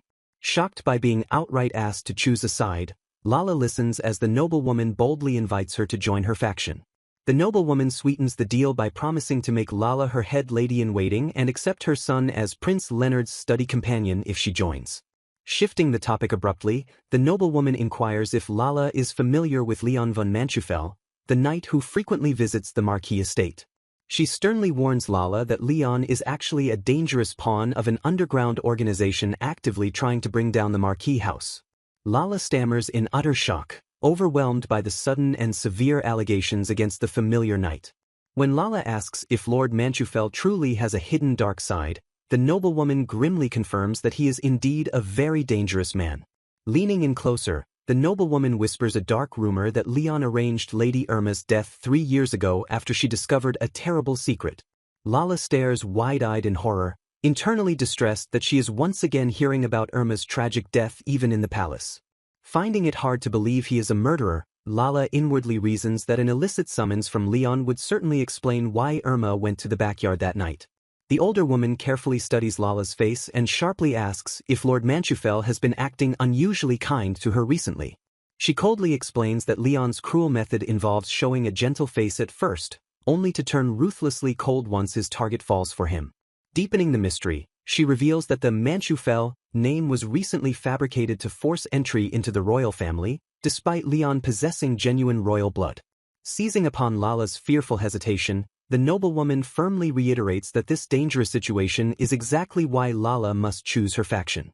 Maintaining her composure, Lala politely requests some time to thoroughly consider the heavy faction invitation. The noblewoman accepts her hesitation with a curt nod and prepares to dismiss her from the tense meeting. Before departing, Lala gracefully presents a carefully wrapped gift and asks if Lady Karina would be willing to accept it. Lady Karina opens the box with a soft rustle, curiously discovering a beautifully crafted handkerchief inside. Her face immediately lights up with pure delight as she marvels at the incredibly beautiful design. She bitterly admits that while other spiteful noble ladies only offer empty attempts to curry favor, no one ever prepares such genuinely lovely gifts for her. When Karina eagerly asks her maid to go buy 20 more, Lala awkwardly apologizes and clarifies that she actually handmade the lace herself. As Karina gasps in astonishment, Lala humbly explains that she could never have completed such intricate work alone without the help of fairy magic. Thrilled by the revelation that Lala is friends with fairies, Karina joyfully declares that she wants the kind and thoughtful woman by her side even more now. Karina stares with glowing eyes, enthusiastically imagining how absolutely lovely a full dress made from such fairy-woven lace would be. Bowing her head apologetically, Lala firmly rejects the idea by stating she has no intention of turning lacework into a profession. Lala inwardly resolves that she will not carelessly rely on Gacken's magic again, as mass production would eventually harm her body and burden the fairies. Accepting the rejection gracefully, Karina apologizes for asking too much, prompting Lala to warmly express her gratitude for the noblewoman's understanding. A maid bows respectfully, apologizing for keeping her so long before formally taking her leave. Lala politely thanks the maid for the handkerchief but silently wonders where she is being led. Walking down the grand corridor, Lala questions why they are taking a completely different route than before. A striking portrait of a beautiful, confident woman suddenly catches Lala's eye. A passing maid identifies the woman in the grand painting as Lady Karina. The maid explains that displaying a mistress's portrait so blatantly is an extremely rare political move designed to showcase the benefits of siding with her. The two women continue walking in tense silence down the quiet corridor. Lala stares up at the portrait in deep contemplation, absorbing the heavy political implications. Pausing before another massive painting, Lala carefully studies the silver-haired woman depicted within it. Curious about the new portrait, Lala turns to the maid and asks who the painted woman is. The maid reveals the painting depicts Princess Marian, the secluded daughter of the former mistress lady, and, confirming the rumored princess truly exists. Lala silently pities the queen, reflecting on the tragic reality that 2 generations of kings have deeply favored their mistresses over their official wives. The grand western retreat stands quietly against the backdrop of distant, towering mountains. Stepping into the lush garden, Lala breathes a sigh of relief and notes that nature is wonderfully soothing. Recalling Lord Manchufel's advice, Lala agrees that it would be best to completely avoid the chaotic drama of high society. The sudden thought of Lord Manchufel brings his mysterious face vividly to her mind. Lala realizes she cannot accept the rumors at face value, though Irma's murder would logically explain why her body was found floating in the lake. Determined not to judge based on hearsay, Lala wonders how she can uncover the truth behind Irma's secret and Manchufel's supposed plot to destroy the Marquis. A polished black shoe suddenly steps forward into the sunlight. A familiar voice suddenly calls out Lala's name, breaking her deep concentration. Lala startles in shock as Lord Manchufel cheerfully appears behind her, noting that he finally found her. Caught completely off guard, Lala stiffens as the knight leans in dangerously close. Blushing slightly, Lala turns around and breathlessly addresses the smiling knight. Startled by his sudden appearance just as she was suspecting him of murder, Lala nervously asks what he needs, to which he playfully replies he just wanted to see her face. Noticing her visible exhaustion, Manchufel points out her dark circles and asks if she has been resting properly on her days off. Lala defensively lists her busy schedule of chores and childcare, proudly claiming her days are completely fulfilling. Manchufel gently observes that her supposedly fulfilling schedule sounds like she has been working incredibly hard. Dismissing her stubborn protests, Manchufel earnestly insists she needs to hire a maid and understand the true importance of taking time to refresh herself. He warns her that her relentless overworking will inevitably cause her to collapse, leaving poor Ren with absolutely no family to rely on. Struck by the harsh but undeniable truth of his words, Lala stares back in stunned, silent realization. Reflecting on her time at the estate, Lala realizes she has been subconsciously trying not to rely on anyone else. Expressing her heartfelt gratitude, she thanks Lord Manchufel for his help and decides to consult the Marchioness later. Seizing the perfect opportunity, the imposing knight smoothly asks her out on a date as a form of thanks. Struck by a sudden realization, Lala determines this unexpected invitation is the perfect chance to actively investigate him. Reasoning that she has never spent much time with the knight, she figures a few hours together will finally reveal his true nature. Steeling her resolve, she decides she must pretend to harbor some affection for him to make her dangerous plan work. Turning back to Manchufel, she calmly and confidently accepts his invitation. Completely caught off guard by her surprisingly easy agreement, a stunned Manchufel can only utter a confused gasp. Flustered by his rare loss of composure, she defensively asks if she said something strange since he previously complained about her avoiding him. Quickly covering her tracks, she excuses her past distance as appropriate behavior for a married woman and frames the date as a simple change of pace. Flashing a brilliant, reassuring smile, she emphasizes that maintaining proper boundaries is incredibly important. The scene shifts to the grand, sunlit exterior of the estate where quiet conversations continue inside the bustling mansion. Sitting comfortably in her study, the Marchioness smirks knowingly and admits she has been eagerly waiting for Lala to bring up the subject of resting. Apologizing for causing unnecessary worry, Lala listens warmly as the older woman explains that even her little brother noticed she was working far too hard. Sweating nervously, Lala confesses that it was actually Lord Manchufel who sternly pointed out her desperate need for a break. Surprised by this revelation, the Marchioness notes that Leon must truly care for her to offer such uncharacteristically serious and angry advice.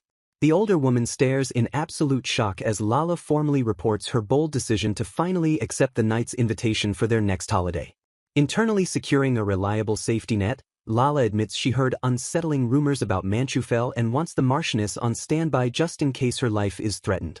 The Marchioness peers closely at her companion, curiously asking if hearing those dark rumors made her genuinely afraid of the imposing knight. Lala honestly confesses her fear but firmly states that blindly judging someone based on hearsay makes her feel like a frightening person herself. With unwavering determination shining in her eyes, she declares her steadfast intention to confirm his true nature with her own eyes. The older woman gazes quietly at Lala, her face softening into a warm, deeply impressed smile. Chuckling brightly, the Marchioness wholeheartedly agrees with Lala's courageous and thoughtful approach.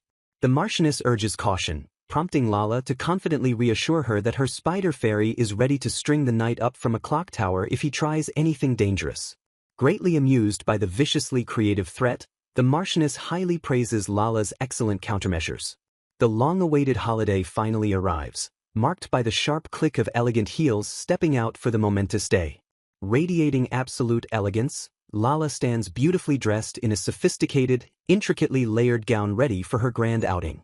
Beaming with boundless pride, her little brother enthusiastically praises her beautiful appearance and wishes her an incredibly fun time.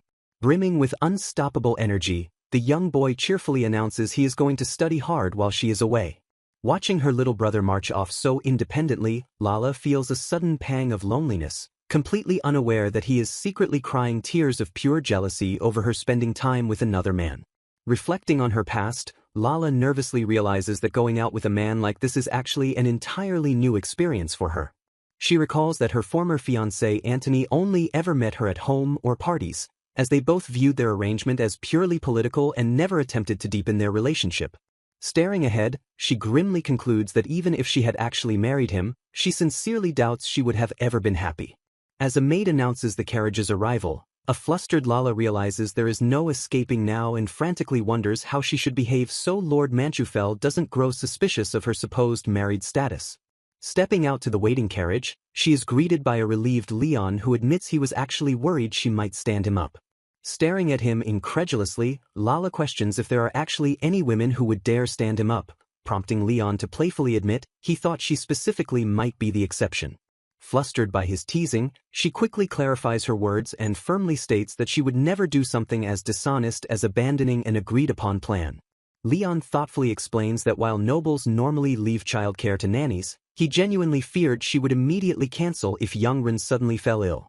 Noticing her bewildered expression, the knight leans in and points out that she still looks like she doesn't quite understand his reasoning. Lala quietly deflects, musing that it is actually quite common for noble parents to completely avoid raising their own children. Remembering how she was raised by her parents and overjoyed when her adorable younger brother was born, Lala warmly recalls loving him so dearly that she never wanted to be separated from him. Gazing at her with gentle admiration, Leon softly confesses that he genuinely envies Ren for having such a loving mother. Looking away with a hint of sorrow, he reveals that his own mother was rather selfish, leaving him feeling like he was always her second or third priority. Lala listens sympathetically as he notes how difficult unseen love is to feel, making her internally wonder exactly what kind of lonely environment he grew up in. Deciding that his tragic past isn't something she should pry into given their current relationship, she is relieved when he abruptly shifts gears and asks if they should depart. Returning to his usual charming demeanor, Leon elegantly offers his hand and politely requests that his lady take it. Blushing slightly at the formal gesture, Lala accepts his hand with a soft smile and gracefully thanks him as they set off together.